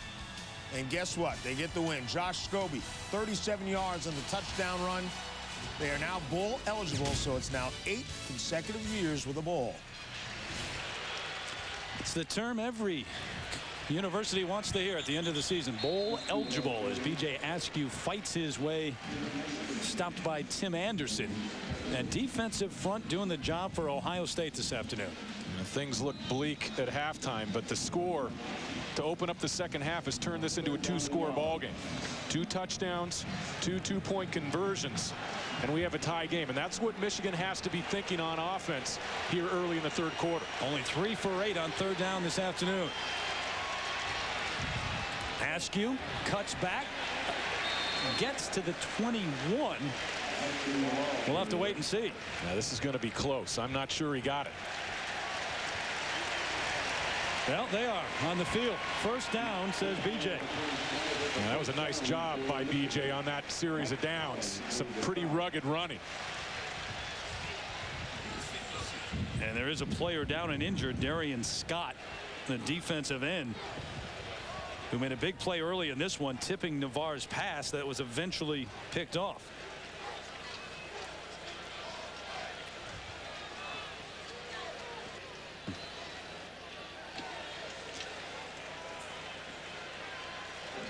Well, Jonathan Wells, a great effort today in this game on the ground, but we go back to 1995 for the best ever here at Michigan Stadium. Tim Biakabatuka, the Ohio State game, 313 yards to lead the Wolverines past the Buckeyes 31-23.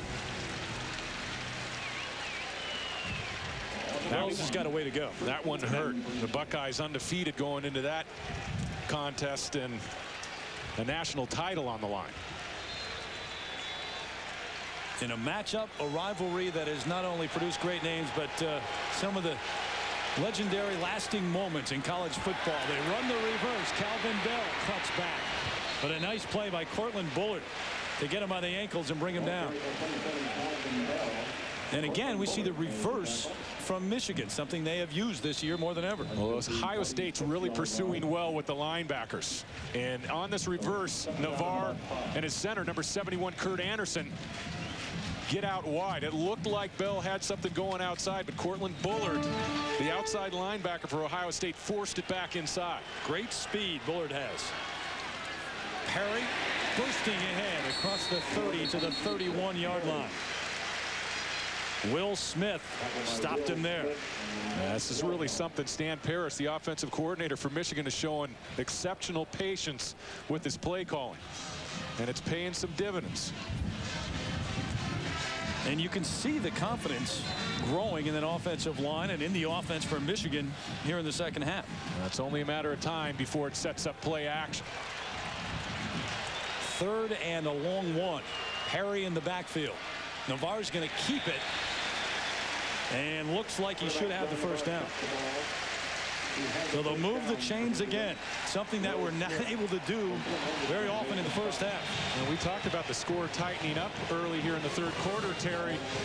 It helps Michigan to continue to move the ball some on the ground, but it also forces Ohio State's hand when they have the football. Now you have to ask Craig Krenzel to put the ball up some and not just work on the clock. And it keeps this Ohio State defense on the field, which they didn't do much of in the first half either. Dominated in terms of time of possession. Walker was out there, but he was out of bounds. He was long gone by the time that ball got out there. And Walker was working against C. Grant, a converted linebacker, and Grant used his size and strength to just knock Walker out of bounds. So they are just short of a record crowd today. 111,571. Second largest ever. If I'm not mistaken, I think 111,579, I think is a... Couldn't we get 8 more people in here? Couldn't we get credit for 5 extra up here in the press box? Navarre with time wanted to run. Should have. Threw it away, but he took a beating for it. Boy, it was just pounded by Tim Cheatwood. And Cheatwood had some words for him at the end of that play. You know, John Navarre, you got to have a clock in the back of your head when you're quarterback. There comes a time to exit the pocket. He tucks it, and then he decides to take another crack downfield. And this is too much time. Good coverage in the secondary, but Navarre's got to get rid of that one. Brings up 3rd and 10. Yeah, nothing wrong with just pulling the football down and gaining some yards with your feet. 7 out of 20 on the afternoon.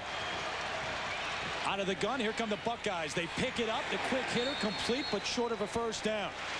The catch made by Tyrese Butler, but Donnie Nicky was all over it. And Ohio State used a zone blitz here.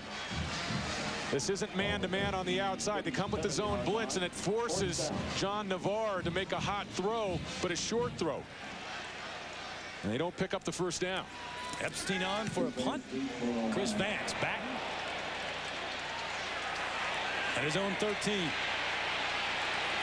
Nifty move to get away from one, but not the next one. Vance dropped right at the 14-yard line. A 51-yard punt. The Buckeyes will take over there.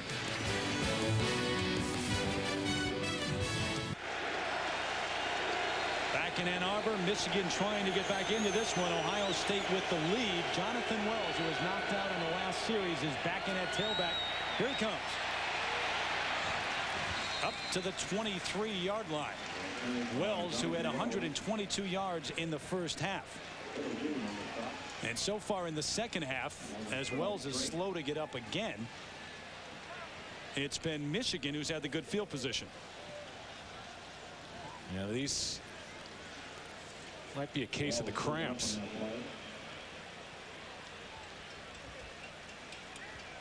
That's what it looks like, and they'll take him to the sideline. Maybe work on that right calf a little bit.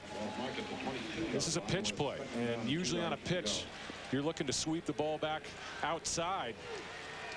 Jonathan Wells cuts it inside tackle. What a great feel he has for the power running game. You know, when you hear that a guy's down with a cramp, you think, oh, that's good because he's not injured. But to try to actually play with a cramp is very tough. Next to impossible. Very tough to come back because it keeps on creeping back into your calves, sometimes your hamstrings. Get him some fluids, and again, Ross is back into the game. Lydell Ross, the true freshman, as they reset the clock here after a gain of 8 on first down by Wells. A rivalry that has produced 68 Big Ten champions and 17 national champions. Michigan trying to win a share of the Big Ten title, but they've got to come back to do it. Tough to hear right now with this crowd. Ross hit as soon as he had the football. Norman Hoyer. What a hit.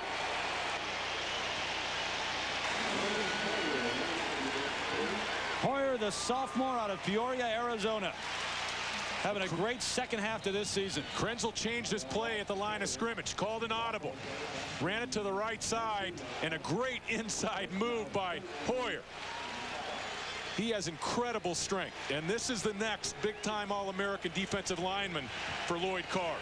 Got to be a bad feeling when you're Ross and you get that handoff and you see big number 90 straight ahead. Great talent. 3rd down and 5. Play action. Krenzel under pressure. He's going to go down. The top defense in the country in terms of sacks. Larry Foote and Victor Hobson got there.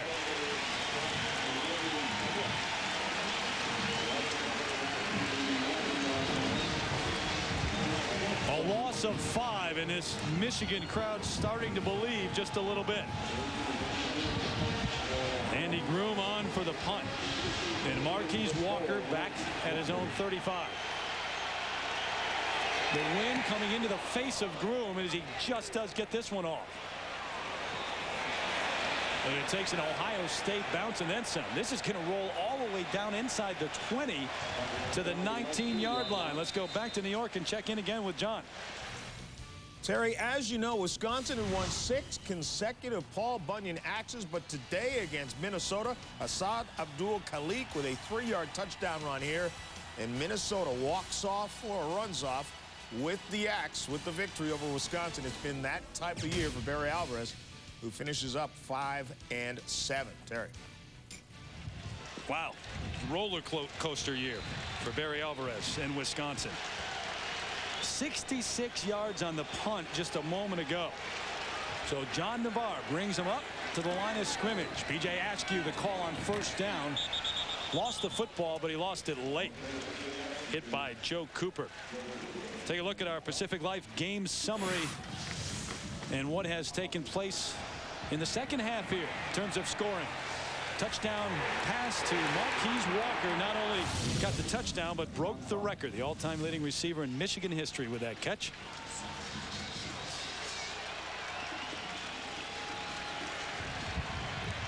Second down, Navarre. No pressure at all. Walker with the catch, but a nice tackle.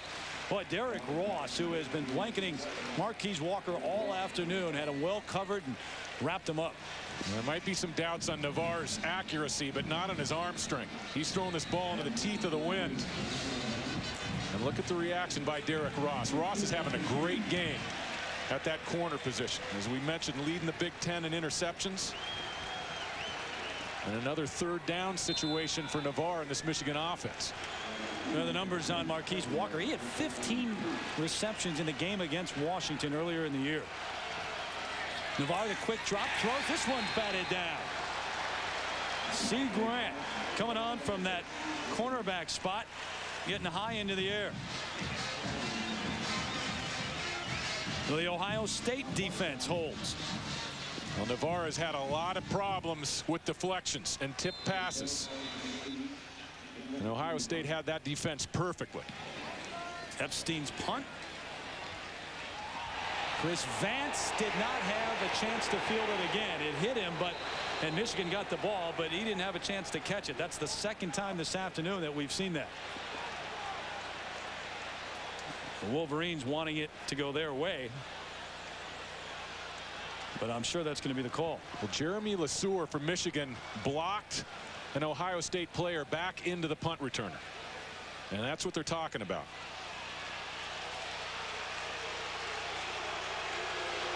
Now, even though it hit an Ohio State player and came back, Michigan recovered. Vance never had a chance. At the end of the play, Jeremy LeSueur made contact with another Buckeye. Let's see if we can pick it up. Derek Ross, and that's number 21, Jeremy LeSueur, making contact, forces Ross back into Vance, and the ball does not touch Chris Vance.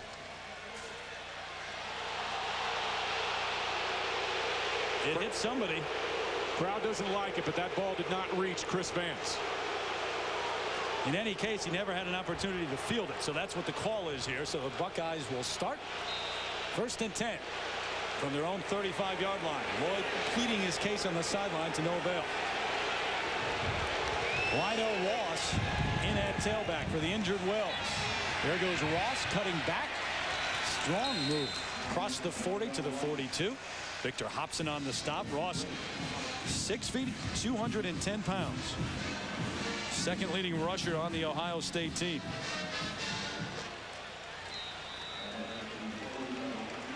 And Hobson, who's had just a terrific run here in this year. And he's only a junior. Got to give high marks to Craig Krenzel so far in this one. Kept his poise throughout. 2nd and 4. Ross tripped up at the line of scrimmage. Falls ahead. Grant Bowman in on the stop along with Charles Drake. Michigan trails 23-0 at half. They get a touchdown to open the second half. Didn't look like the clock was going to be much of a factor, but the last 2 possessions, the Wolverines have come up empty. And now the clock becoming a factor as we tick down towards the end of the 3rd quarter. They tend to Charles Drake, the strong safety who was injured on the play.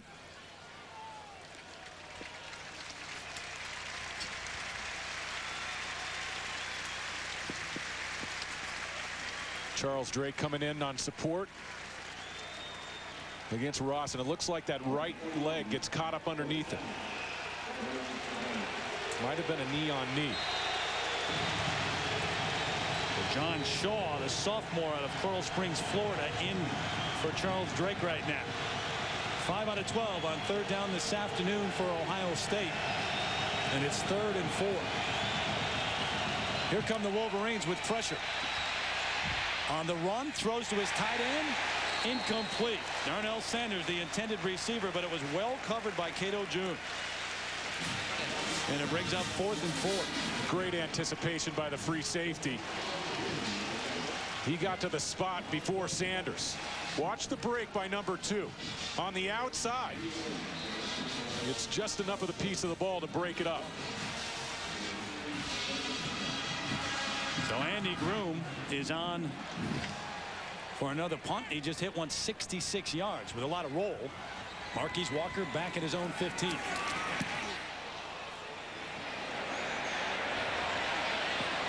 Walker thought about it and then ran away from it. And it's down at the 21, a punt of 39. We go back to John Saunders in New York. All right, the old Oaken Buckets. You want to win this one. Purdue against Indiana. Kyle Orton on 4th down. Trying to lead him back. Down, only a touchdown into the end zone. It's no good. So Indiana comes up with a victory at 13-7 in the bad weather and snapping a 4-game losing streak to Purdue. Meanwhile, in the backyard brawl, Pitt, a winner over West Virginia, 23-17. Terry. All right, John, the old Oaken Bucket. You got the Paul Bunyan axe, right, with Wisconsin, Minnesota. The old backyard brawl. The Hoosiers. A lot of the rivalries. Hoosiers win back that bucket. Remember last year, Purdue clinched the Rose Bowl berth in the game against Indiana for the old Oaken Bucket. Don't forget, next Saturday, the Dr. Pepper Big 12 Championship game. Conference title, bid to a BCS Bowl on the line here on ABC, 8 Eastern, 5 Pacific. Next Saturday night, this one complete to Bill Seymour, the tight end over the middle. His first catch of the afternoon. So the Wolverines trying to mount a comeback here. It would be their greatest ever. Down 23-0 at the half. Scored on their opening drive in the second half to get on the board, get everyone excited here in Michigan Stadium. But Ohio State still leads it. Terry Gannon, David Norrie with you here as the Wolverines try to win a share of the Big Ten title and earn a trip to one of the BCS Bowls. 3rd and 3. Here come the Buckeyes, but Perry runs right by him. He's got a first down. Chris Perry all the way out to the 40. A gain of 12 and the move to chains. Nice piece of running by Perry. Ohio State was bringing a blitz with the middle linebacker. Matt Wilhelm. Doss, the strong safety, coming as well. And Perry with a little burst to break through the line of scrimmage and pick up the first down. Perry getting some work here in the second half and making the most of it as he trades places back and forth with B.J. Askew. Bellamy in motion. They fake it. Navarre looking for Walker. Double coverage over the middle of the field. Walker's got it. In between 2 defenders as one fell down. Marquise Walker.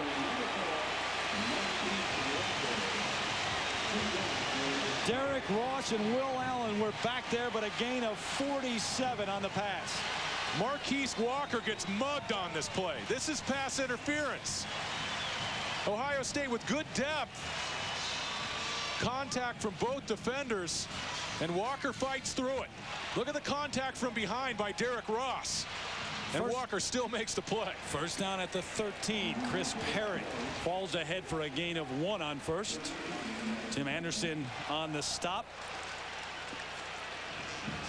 Our Chrysler Drive summary: 4 plays, 66 yards. There's the time, still counting here on this drive. Great throw by Navarre. He's starting to heat up. That was a difficult post ball, and he's throwing flat into a tough wind. Remember, Michigan will get the wind in the 4th quarter.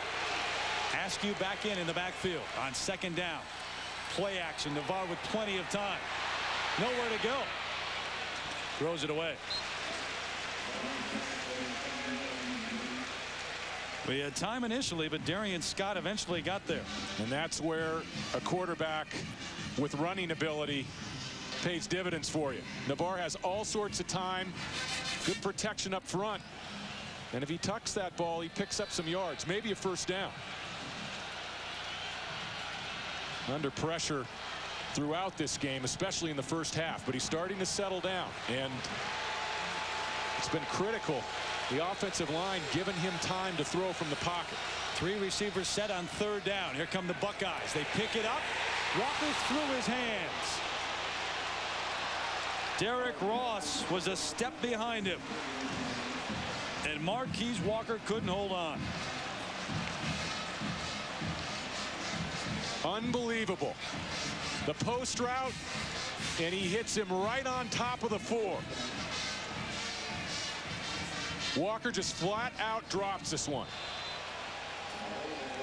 Let it hit his pads. Didn't catch it with his hands. Now, you can't let the ball get to your pads. And it's a little bit damp down there. There's some moisture sprinkling a bit. But Walker should come up with that one. So here's Hayden Epstein, 27-yarder. And that is no good. He hooked it. Go figure that. From 27 yards, Hayden Epstein, who is a senior, won the game last week, and he missed it. So whatever momentum may have been on the side at some point of Michigan is no longer there. Now, when Lloyd Carr looks back on this game, and certainly when Jim Tressel looks back on this game, they're going to remember that turn of events. The dropped ball by Marquise Walker, a great ball from Navarre, and then the hook by Epstein. He never got the seams in the right place. Still, from 27, you figure Epstein's going to hit it. Still got to hit it. Milo Ross gets the carry on first down, hit hard by Cato June after a head for about 3. Navarre had trouble handling the snap, and look at the ball. Got the laces right there. Still, as you said, that's a wet football. Pretty good snap, and Navarre had trouble holding on. Now, Ohio State, David, has not gotten a first down in the entire second half. And we've played almost the entire third quarter.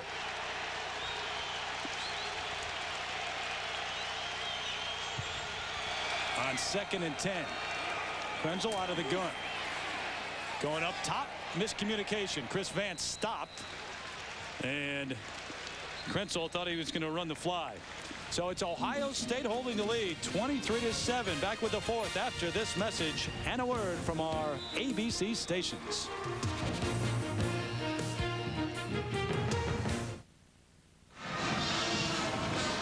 Welcome back to our Thanksgiving feast presented by Siemens here in Ann Arbor, Michigan. The Buckeyes with a 23-7 lead over the Wolverines here in the 98th meeting between the two. As we open up the 4th quarter, Craig Krenzel has directed the show for the Buckeyes, but as we said when we went to break, they have not gotten a first down in the second half. As the rain starts to fall even harder, this one incomplete. Ben Hartsock, the intended receiver, a backup tight end. See the raindrops on the camera lens there. And that's the benefit of jumping out to a big lead in the Big Ten Conference, especially in November. You never know when the weather will hit. And it makes it tough to come back when you're going to have to put the ball in the air. Michigan should get pretty good field position here. Andy Groom punting against the wind. Marquise Walker back at his own 40. Hasn't had much of a chance to field any of these or return them, and doesn't this time either. Picks it up at the 37, but knocked backwards. Angelo Chatham's on the hit. A punt of 40 yards, no return. And don't forget, Monday Night Football coming your way here on ABC. The Bucks and the Rams. The Rams rolling 8-1 so far. 9 Eastern, 6 Pacific. And then, of course, before that Sunday night over on ESPN, the Bears taking on the Vikings. NFC Central showdown there.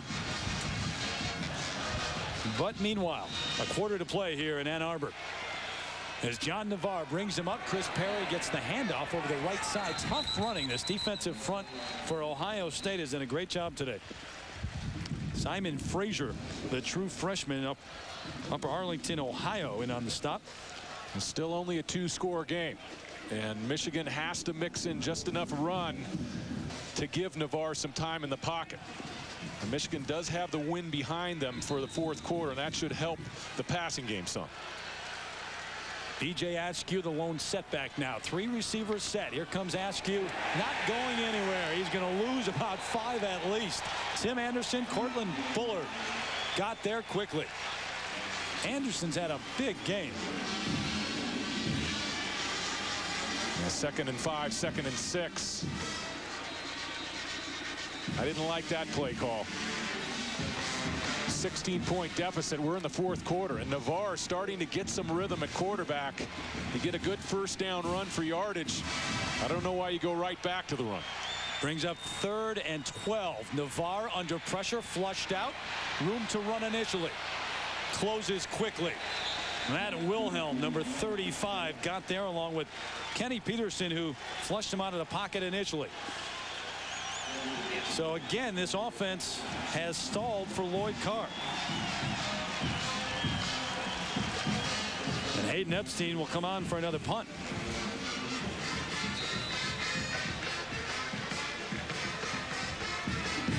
Chris Vance back deep, and this is a good one. Vance hauled in at the 15, and that's where the Buckeyes will start their next possession when we come back to Ann Arbor. It's amazing, John, and the fans here in Ann Arbor still having nightmares over that Michigan State-Michigan game earlier this season. Wolverines losing on the last play of the game. Lydell Ross, tough going. Back to the line of scrimmage, maybe one. He came on earlier in this second half for Jonathan Wells, who was injured, and we'll try to get a report on him. Looked like he had cramps. He's not been able to return since leaving that last time, so it's been all Ross since.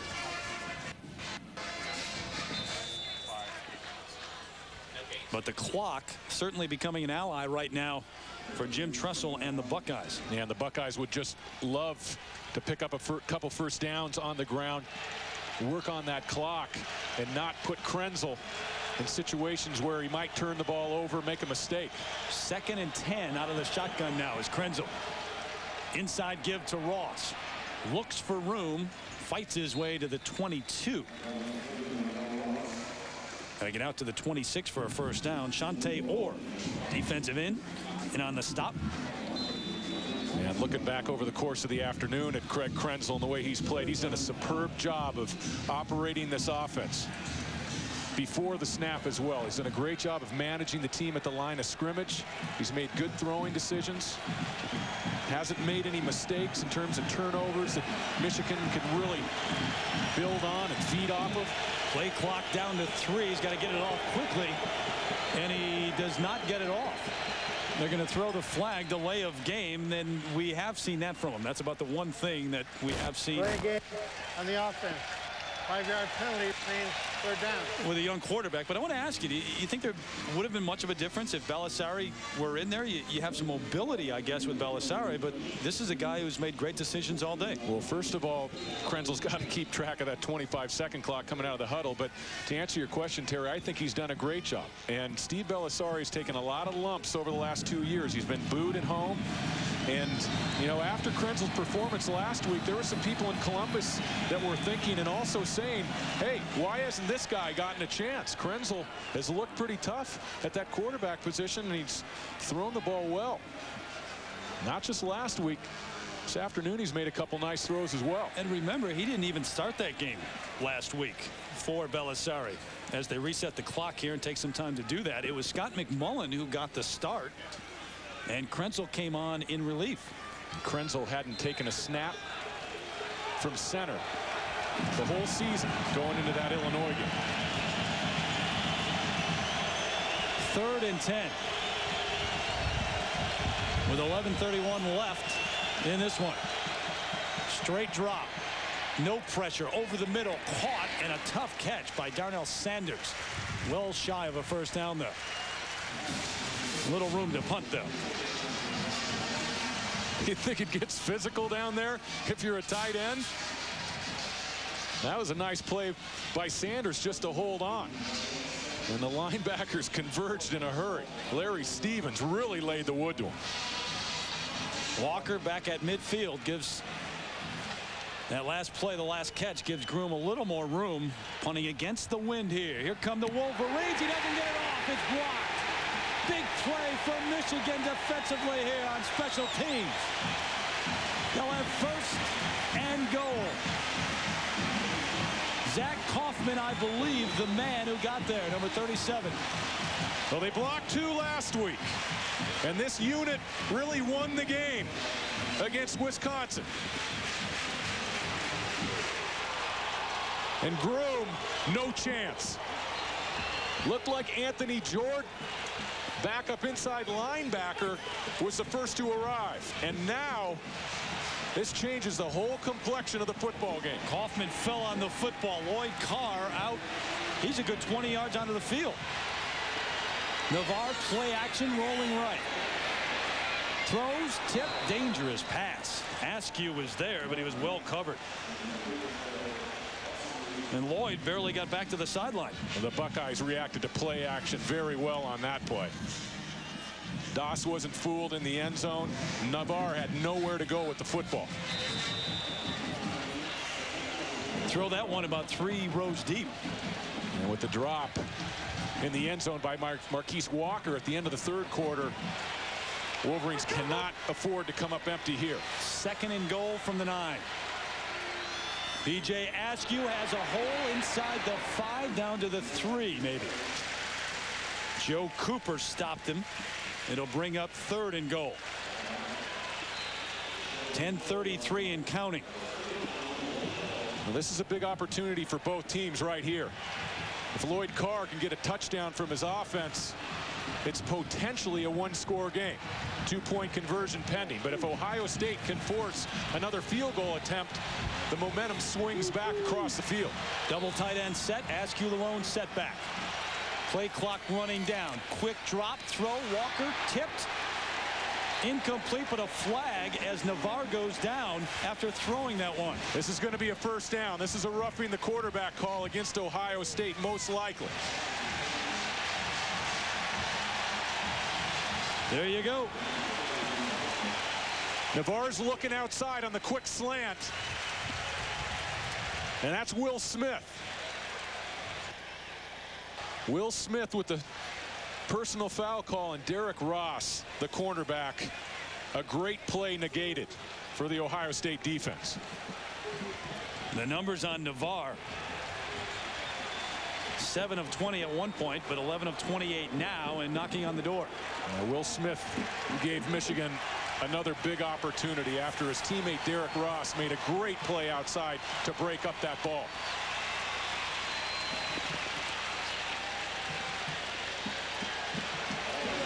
So it's 1st and goal from just outside the 2. Askew straight ahead. Can he get there? Touchdown, Michigan. They're back in it.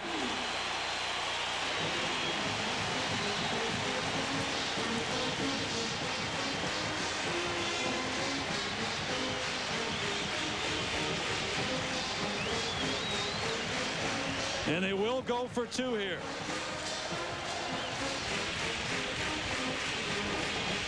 .10:02 left in the 4th quarter. So it's a 10-point game as Michigan keeps John Navarre in the offense on the field to go for 2.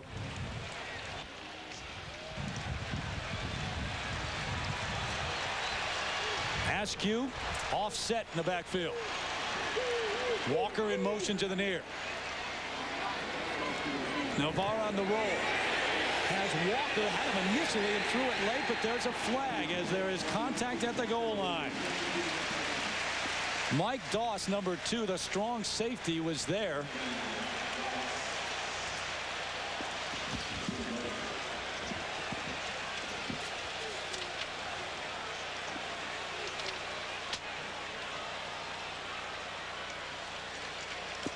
There is no foul. Disregard the flag. And they're going to wave it off. Wow. You were right, Terry. Navarre did have Walker early. Watch number 4 in motion. He's going to come open early. But the ball's delivered late.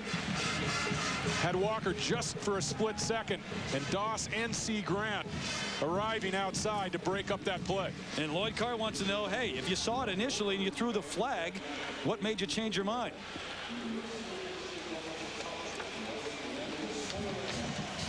A laugh of desperation there, the look on Lloyd's face. So it's still a 10-point game with 10:02 remaining. Michigan will take that. You know, they would have have had that two-point conversion, cut it to a one-score football game, but more than 10 minutes to go here. 10-point lead, and the Wolverines back from the dead. And Ohio State now in a situation where the offense is really stalled in the second half. Not been able to get anything going at all, and they've got a world of time on the clock. Well, it's been two things.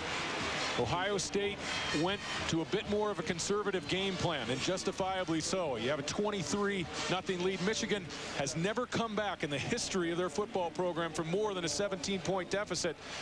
So Ohio State gets a little bit conservative, and Michigan's defense has really answered the call here in the second half. Maurice Hall, Brandon Childress back deep for the Buckeyes.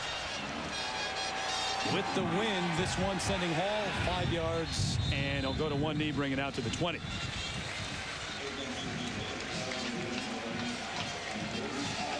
So it's up to Craig Krenzel to try to hold on to this one for Ohio State. Don't forget the action from out west coming up next. The Skins game. Woods, Parnevik, Norman, and Montgomery. Monty, the defending champion, as they play for $1 million. Well,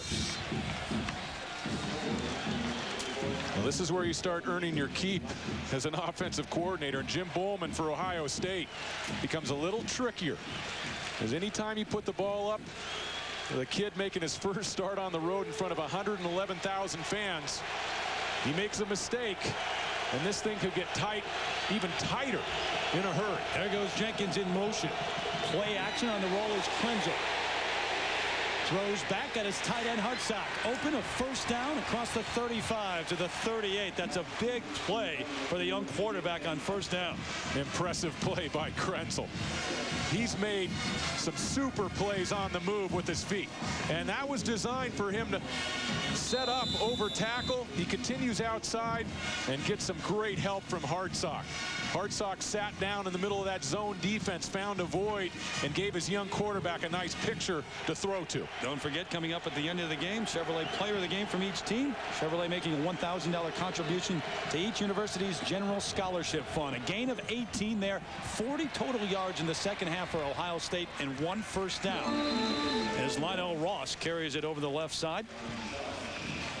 But it was a big first down to give the young quarterback some confidence. Oklahoma State underway. Oklahoma trying to win the Big 12 South and go to the Dr. Pepper Big 12 championship game. 8:57 and counting here as we bring up 2nd and 6 for the Buckeyes. Ross pounded at the line of scrimmage. Grant Bowman was there. So was Todd Howard. And he'll bring up 3rd down.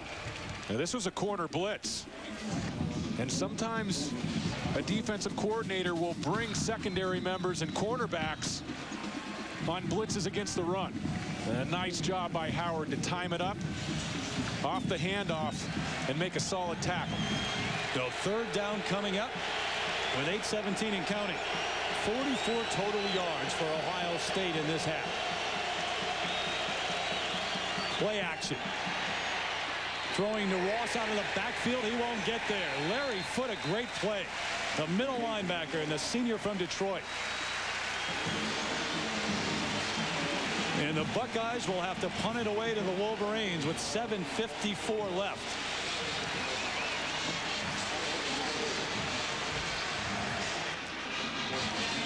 Andy Groom on. Marquise Walker back at his own 22. They blocked one a moment ago. Here they come again. He gets it off. Walker has a chance to return this one. Slips down at the 23. 33-yard punt, 1-yard return. The block, eventually the touchdown. Michigan back to within 10.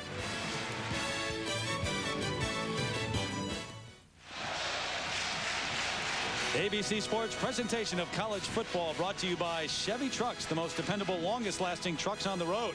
Rocky Mountain Cold Coors Light. Are you ready for a cold one? Your Morgan Stanley financial advisor, who will never let you lose sight of what you're investing for. And Burger King, home of the Whopper. 7:27 left here 10-point lead as Navarre goes to the air. This one's picked off. Mike Doss, his second interception. He may take it back. Knocked out of bounds inside the 10. A huge interception by Doss. And Navarre dejected as he walks off. Well, Navarre's going to set this up with an arm fake. They beat Derek Ross, and Navarre doesn't account for Doss over the top. Navarre thought he had the defense beat when Derek Ross bit on the throw, but Doss came over the top, made a great break on the football.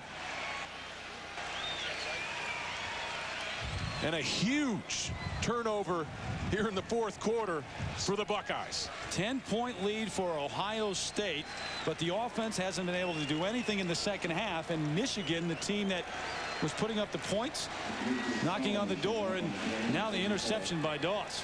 Now Michigan has to play some sudden change defense right away. Don't forget, Thanksgiving Feast presented by Siemens continues tonight.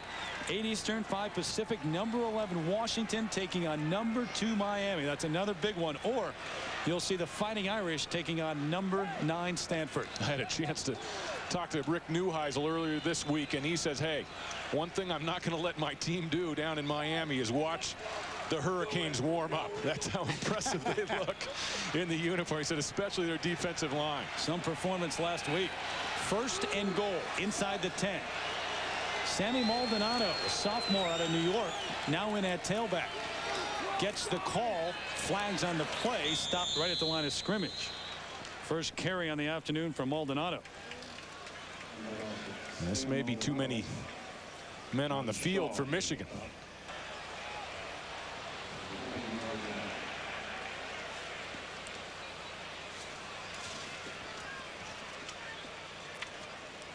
Now, when we talk about this offense stalling in the second half, remember, Ohio State has been without Jonathan Wells for much of the second half.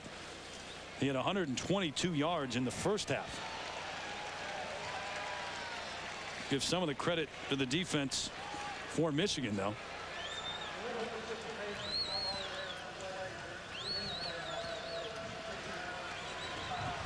Well, you could see Steve Newman, the referee, counting after the play. It looked like he was counting the Wolverines, but it was illegal participation on the Buckeyes. And we're pretty even. Michigan had 52 in the first half, 52 total yards. Things evening up considerably as far as total yards are concerned. Still 1st and goal, but now they're back at the 24. Krenzel play action. Under pressure. Throws back at his fullback, Jamar Martin. Trying to rumble down the sideline. Pushed out of bounds by Eric Brackens and Cato June. And there's a flag at the end of the play.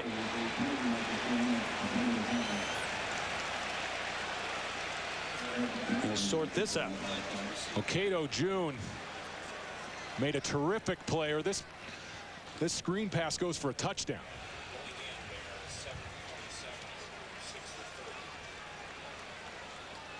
And Terry, they're talking over a late hit. You got the 2 white hats out there. It might be confusing. Looks like there are 2 referees. Actually, there was an official that went down injured early in the game, so the other referee is an alternate official who happens to be a referee. That's why you have the 2 white hats out there. A 15-yarder goes against Ohio State. Was that Maldonado coming in late, number 5? That was Maldonado, and he pushed a Wolverine into the ball carrier. A nice job by the officials to sort that out, because initially it looked like a personal foul against the Wolverines. And Cato June on that screen play was alone on the sideline. Took on 3 blockers and made the tackle. 8 penalties, and that one hurts the Buckeyes here.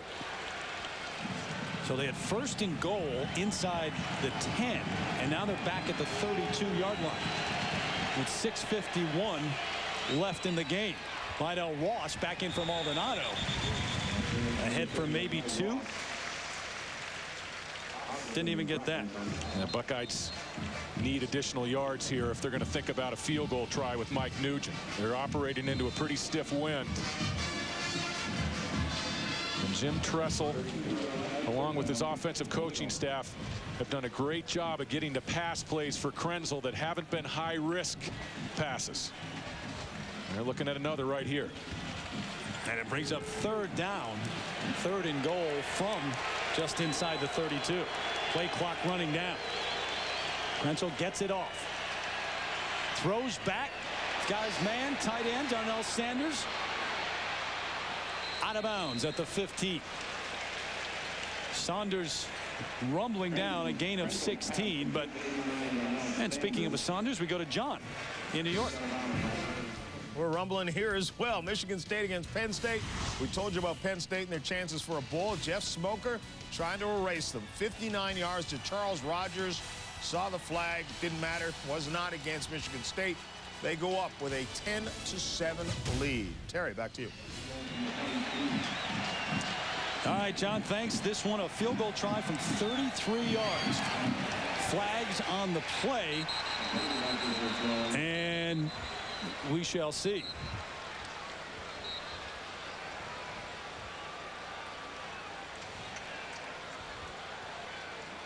Mike Nugent, the freshman from Centerville, Ohio, the place kicker.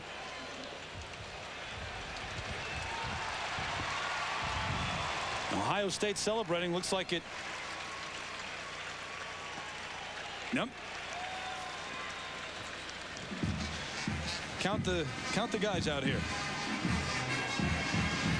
Yeah, it looks definitely like 12. 12 Wolverines all in the box. That doesn't bring an automatic first down.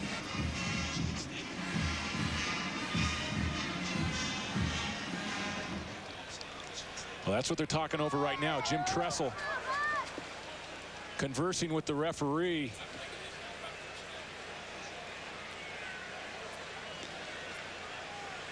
Now, bringing back bad memories for Michigan fans. That Michigan State game with 12 men on the field. Eventually losing that. On the defense, the penalty is declined. The points are taken. Field goal is good. They're going to leave the 3 up there. So with the field goal, it is now a 13-point lead. 5:58 left. Back in Ann Arbor, our Thanksgiving feast presented by Siemens. Ohio State with a 26-13 lead. 5:58 left in this one here, and the action continues tonight. Don't forget, in prime time on ABC. Little pooch kick now, fielded up at the 25. Fair catch called for, and he started to run, as a matter of fact. Sean Thompson, the backup tight end. And they've got it down at the 27. If you're John Navarre now, if you're Lloyd Carr, offensively, what does Michigan have to do, David? Well, I think with 5:51 to go here, down 13 points. And Michigan did their part on the sudden change end of things. They held Ohio State to a field goal. It's a 2-score game.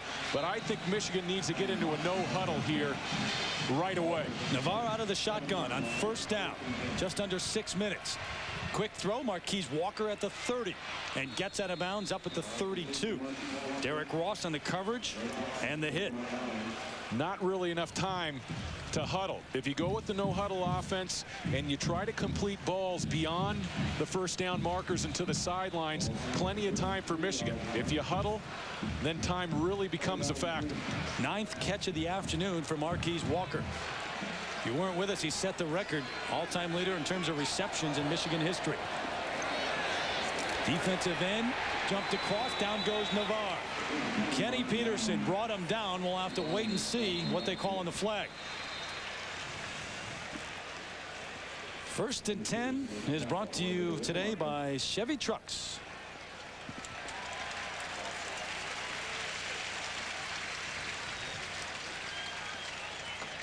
The Buckeye's going to get hit with a 5-yarder in the neutral zone. Watch the top of your screen. It's Kenny Peterson, number 97, with a step into the neutral zone, and that'll move the chains for the Wolverines.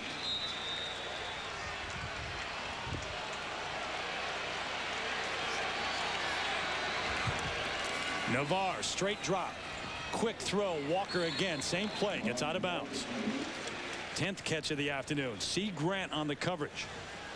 This is going to be tough for Michigan if they stay with the short routes. Because you throw the ball short of the chains, and only 5:26 to go in this one, 13-point deficit. That clock will continue to run if your ball carrier outside doesn't get out of bounds. Navarre needs to start taking some chunks down the field. Got 4 on that play. 2nd and 6. Navarre looks to the sideline again. He's got his man, Kelvin Bell. He gets out of bounds across midfield, and that's a first down for the Wolverines. First catch of the afternoon for Bell. Joe Cooper hit him there. So Navarre trying to direct the comeback here. Yeah, this is a nice ball by Navarre, and he delivers it with some velocity to the outside. Bell heads up play to get out of bounds. And Navarre's starting to get Ohio State secondary leaning towards the sidelines. Good time to maybe throw a dig route, a crossing route over the middle. 4 receivers set on first down. Navarre again the quick out. Walker slips by one and then another. Caught from behind, but down to the 40-yard line is Marquise Walker. Gain of 9. Navarre brings him back up to the line of scrimmage. Smart move by Stan Parrish, the offensive coordinator. 13-point lead for Ohio State. Go with 2 clock drives. Plenty of time for Navarre. Caught out there by Bellamy. Great throw, great catch, first down. Dustin Fox on the coverage, but Ronald Bellamy made a nice catch for a gain of 19. Big time ball right here from Navarre. He's going to throw this out over the head of Derek Ross, number 7. And he drops it right into the area on the sideline. You know, when Navarre gets set and he gets his feet together in the pocket, he can be a very accurate passer. Exclusively out of the shotgun here. Expected the snap earlier that time. Navarre hit. It's a forward pass, incomplete. I believe it was number 75, Simon Frazier, who got to Navarre. Simon Frazier, the true freshman, has really stepped up his play in the Big Ten conference schedule. And John Navarre doesn't have much of a chance here. Tony Pate, number 77, the big left tackle for Michigan, just turns him loose. Frazier didn't want to turn Navarre loose. Real close to creating another fumble in the pocket there. That was scary for Lloyd Carr. Navarre got stripped earlier in the game in the first half. Inside give, Askew as they keep it on the ground inside the 15 to the 13, but the clock will continue to run here.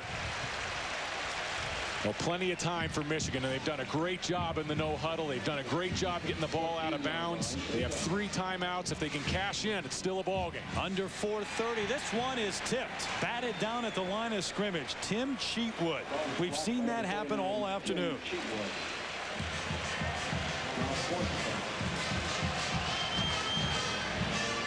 Number 49, Tim Cheatwood, beats Pape again to the outside, gets the hands up. This defensive line for the Buckeyes done a great job getting their hands up, deflecting balls, creating turnovers. Skins game coming up next. Long way from over here, though. 4th down. Quick out. He overthrew his intended receiver. And it'll change hands. Ohio State will get the ball back.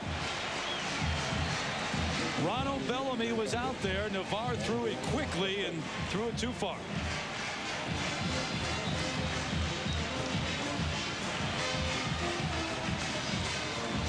So, David, they drive it all the way down the field, but then the defense for Jim Tressel coming up with a big stop. They'll have it when we come back. 4:22 left. Ohio State getting the ball back after the stop on 4th down. They have a 13-point lead. Jim Tressel trying to win in his first matchup with Michigan as the head coach of Ohio State. Bo Schembechler did it back in, what, 69? His first matchup?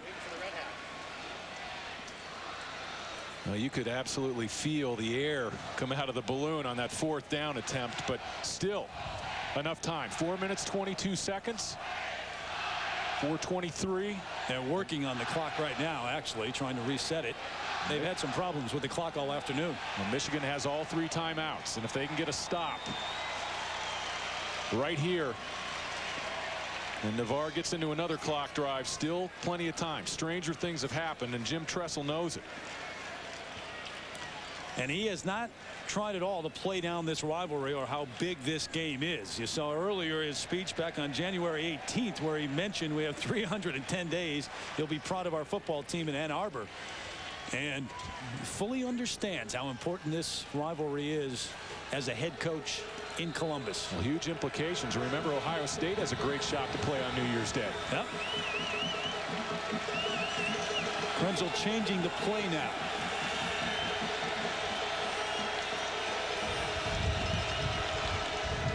Lydell Ross, who has played most of the second half for the injured Jonathan Wells, may have gotten back to the line of scrimmage. Our Pacific Life game summary.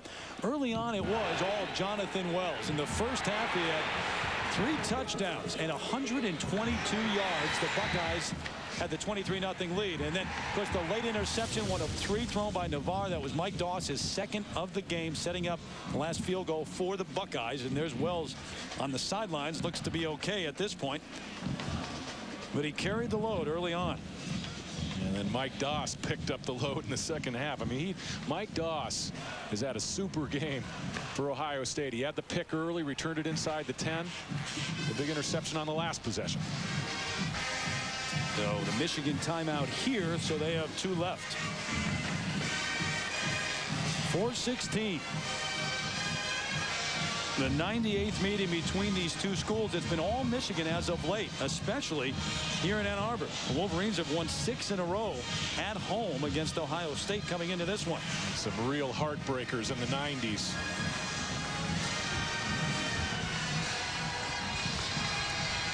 If Ohio State can hold on here, there'll be plenty of people in Columbus saying, well, we were 6-4 in the preseason, 1-0 in the real season.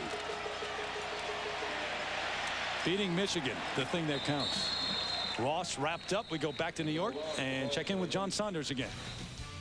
Well, Terry, the hopes of Joe Paterno starting to be dashed a little bit here against Michigan State. Damon Dowdell, watch him a little pump fake with the ball and then moves it in. 17-7 is the score on the 1-yard touchdown run. Michigan State with the lead over Penn State. Michigan State looking to be bowl eligible. Meanwhile, Penn State has just pulled off an interception, so the championship in the Big 12 not secure just yet for the Sooners. Don't forget Woods, Parnevik, Norman, and Montgomery battling it out with a Skins game next here on ABC. And by the way, our Chevrolet players of the game, Jonathan Wells for Ohio State. Walker with 11 catches, 121 yards this afternoon. Wells with 129 yards and 3 touchdowns for the Buckeyes. In recognition of their efforts, Chevrolet will make a $1,000 contribution to each university's general scholarship fund. Well, Terry, 3rd and 10 here. 1 timeout left for Michigan. If they can get a stop, they're going to get the ball in great field position, the wind behind them. And if Ohio State tries to put the ball up, incomplete pass saves that timeout for Michigan. So still plenty of time. So if you're Jim Tressel, what do you do right now with Krenzel back there? That's why he earns the big bucks. I think it's pretty tough with Craig Krenzel in the game to try to throw the ball down the field. A turnover is disaster in this situation. So if you throw the ball again, maybe a screen, something safe, and they're emptied out in the backfield. Unbelievable. Only Krenzel back there. Hall in motion. Krenzel's going to run it. He runs right into the defensive front for Michigan. Jake Freisinger stood him up behind the line of scrimmage. They'll have to punt it away. The Buckeyes tried to spread him out and then hit him with the quarterback draw. Michigan wasn't fooled inside. Michigan taking their last time out. While we have a moment, should thank all the people involved in getting this game on the air. Our executive producer at ABC Sports, Howard Katz. Director of production, Bob Toms. Coordinating producer, Bob Goodrich. Jimmy Ressler produced today's game. Jeff Wynn directed it. Jeff Suarez, our technical director. Dave Lilling, our associate director. Production manager, Diane Guarnello. Al Schmitz, our technical manager. The assistants to the producer, John Coral, Andy Renga, Tommy Hall, our computer stats, and in the booth with us, Our spotter, Mark Williams, our statistician, John Madry, doing a great job. Really disappointed that Mark Williams, who wears shorts everywhere we go around the country, did not wear them in Ann Arbor today. That's a poor effort. Weather was a factor in the booth. Yes, it was. They blocked one earlier. Groom trying to get this one off now.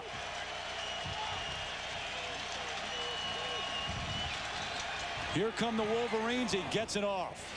Walker fields it at midfield. Ahead to the 45 of Ohio State, and that's where the Wolverines will take over with 3:53 left. And they are down 13. And now John Navarre has to be sure that he tries to hit balls beyond the chains and not take any sacks. Don't forget, Thanksgiving feast presented by Siemens. More action, great action tonight. 8 o'clock Eastern, 5 Pacific. Washington, Miami, or Notre Dame taking on Stanford. Navarre on first down. Steps up, got room to run. Heads for the sidelines and gets out of bounds. And Terry, the reason why I say at quarterback in these situations, you have to try balls beyond the chains and not take sacks. The clock can't continue to run. If you hit balls or throw incomplete passes beyond the chains, the clock stops in either situation. Just don't hit receivers underneath because time is extremely precious. Clock stops on that first down until they can get up and get set. Navarre with time throws complete. Calvin Bell out of bounds. So they continue to work the sideline and they'll move the chains. They get a first down with 3:40 plus left. Well, I think if Stan Parrish, the offensive coordinator for Michigan, and John Navarre try to feel out the middle of the field on a deeper crossing route, I think they'll have some success.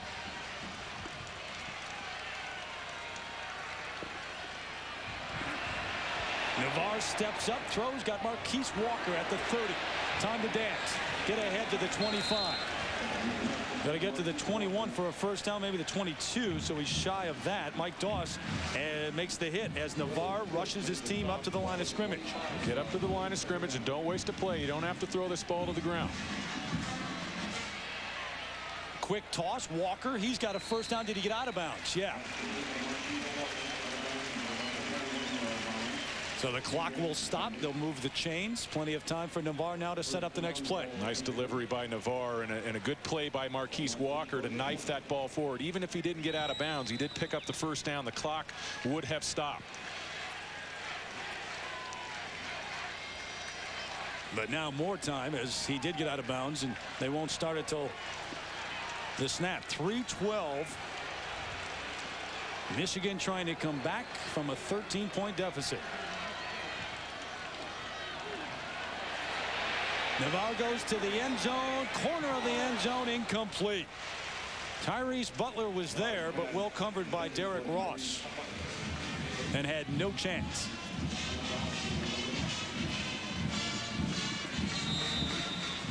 And Butler worked the fade up the left sideline. And if Navarre can keep this ball in bounds, just overshoots Butler. And Butler was doing everything he could to get a foot down and make the catch. So it's 2nd and 10 now. 4 receivers set again for the Wolverines. Out of the gun, Navarre looks to the near sideline. Dangerous pass. There was contact, no flag. Bellamy and Ross, and there was contact as Ross ran by, but no penalty marker. Now Michigan is really hitting the sidelines with the passing game. Navarre almost on every throw is working outside, and looked like he was tripped there. Officials chose to keep the flag in their back pockets, and they might have felt that ball was uncatchable. Uncatchable, yeah, it could be. Here's Navarre on 3rd down. Throws it. That's uncatchable, too. Yeah. That ball was definitely uncatchable. And once again, the Wolverines put themselves in a very difficult position. 4th and 10. And a Big Ten championship, a BCS berth, riding for Lloyd Carr. Comes down most likely to this play. 4th and 10. A share of the Big Ten title for the 4th time in the last 5 years. A bid to a BCS bowl, all coming down to this.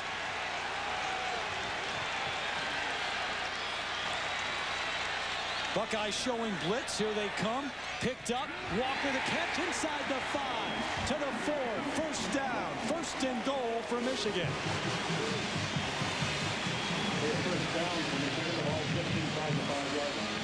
That's a money play.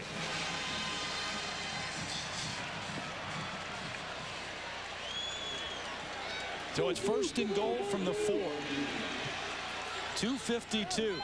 Quick drop. Wanted to throw. Can't. Going down, and that's back at the 11-yard line. They'll have to scramble now. Got to get back to the line in a hurry. Well, smart play by Michigan to go with the play there. A lot of teams would have killed the clock, but Navarre didn't keep himself free, was trying to throw that ball away. Wants to throw again.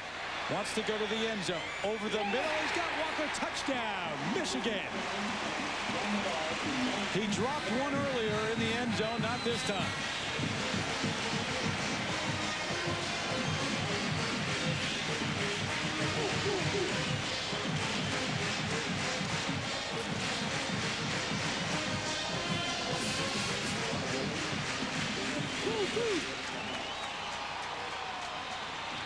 Hayden Epstein on for the extra point after the touchdown catch by Marquise Walker to get Michigan closer. So the Wolverines still in this one. Their Big Ten title hopes still alive with 2:26 left here in Ann Arbor. Let's join John Saunders again in New York. All right, John, a ways to go here, though. 2:26 left, and Michigan only down 6. They trailed 23-0 at the half. Well, after the sack, this is a heroic play by Navarre. ISO outside. Marquise Walker's working against Donnie Nicky. The safety stays alive in the back of the end zone. And what a ball from Navarre. 15 catches for 160 yards and 2 touchdowns for Marquise Walker. And Navarre's shown a lot of heart here in the second half. Had a terrible first half. Only threw for 29 yards, coming off a 58-yard performance last week against Wisconsin. And he has kept his team in the hunt. There's some people on the edge of their seats over in Champaign, Illinois right now because the Big Ten title is up for grabs. Some people on the edge of their seats right here in Ann Arbor. More than 111,000 of them. The hands team on for both squads with 2:26. Epstein set to kick. Look at all of those Wolverines on the near side. Michigan could actually kick deep here.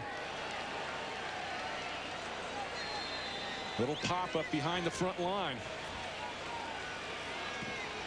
Onside, up top, recovered by Ohio State. Chris Vance with the good hands going high into the air to get it. And Jim Tressel breathing a little bit easier, but not quite relaxed yet. Yeah, Epstein didn't quite get the hop, and we saw Epstein working earlier this year during the Illinois week on a little pop-up, a deep kick back over the front line of the hands team. This time he goes low with it and didn't get the kick he was looking for, or that Lloyd Carr was looking for. And Michigan out of timeouts with 2:23 left. Now, if they can stop Ohio State on 3 downs, assuming Ohio State keeps the ball on the ground here, there will be just under a minute left. Lydell Ross looking to get outside. Doesn't want to go out of bounds. Brought down with 2 hands around the football. Victor Hobson, John Spytek in on the hit. Clock continues to run.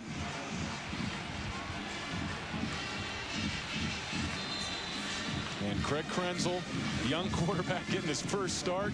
Michigan kid on the road in probably the biggest rivalry game in all of college football. And he wants to be in that huddle saying, hey, ball security. Carry it with 2 arms. Whatever we do, we're not going to turn it over. On the road, but close to home for him. Utica, Michigan native. Ross coming to the right side. Michigan trying to strip him of the football. Not going to get it done. Clock runs. It'll bring up 3rd down. If Michigan gets the stop, Most likely you're in about a half-minute left if they can field a punt. And Ohio State has timeouts left. They have the comfort of knowing they can take a 25-second clock down almost to its expiration and then call timeout, figure out what they need to do. And don't forget, Michigan's been great in terms of blocking punts. They've already blocked one that set up a score today. There goes Ross, trying to hold on to the football. He does, but he doesn't go anywhere. So the Michigan defense holds here with under a minute and counting. You've got 4th down if you're Jim Tressel. The clock's still running. Trying to decide what they're going to do. Yeah, it's going to looking more like 20 seconds. And Michigan may find themselves, Terry, in the same position that Colorado found themselves in back in the late 90s. The catch, Michael Westbrook. Yeah. The Buffalo started with 13 seconds to go on their own 13-yard line. So they run the clock all the way down and then call timeout before the play clock expires.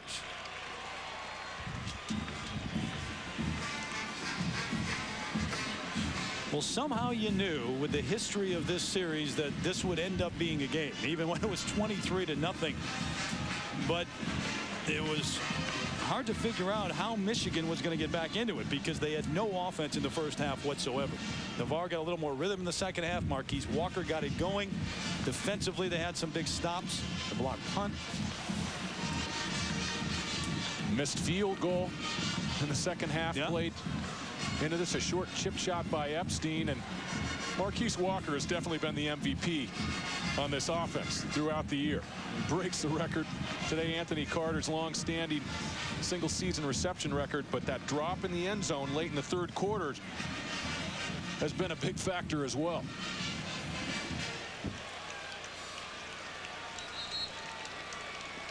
Krenzel, he saw a little bit of a smile on the sideline. I mean, he goes into that game last week against Illinois. He goes to bed Thursday night, a week ago Thursday. Figures he's not even going to play. Tonight, don't forget, number 11 Washington, number 2 Miami. That's a big one. Or you'll see Notre Dame taking on Stanford in prime time. The Huskies could play the Hurricanes a little bit tighter than most people think. That should be a great one. Andy Groom on. Here come the Wolverines trying to get there. They won't. And he gets it away. He's going to roll down, take more time off the clock, and ends up at the 20-yard line. Go back to John Saunders in New York very quickly. All right, John, thanks. 9 seconds left here. Michigan taking over, first down at their 20.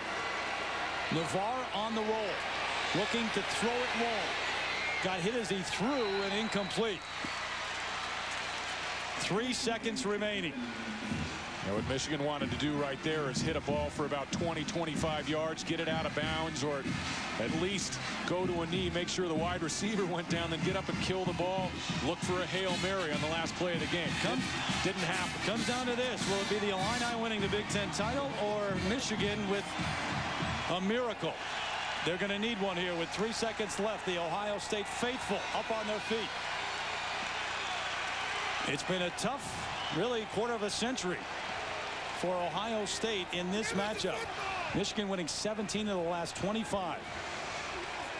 But Jim Tressel in his first year bringing his squad here to Ann Arbor and on the verge of keeping Michigan from winning a share of the Big Ten championship.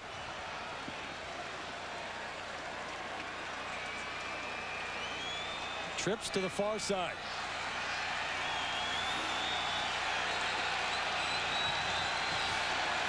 Here it is.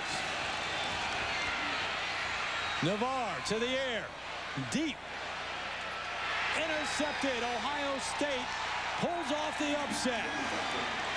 Illinois, the Big Ten champ.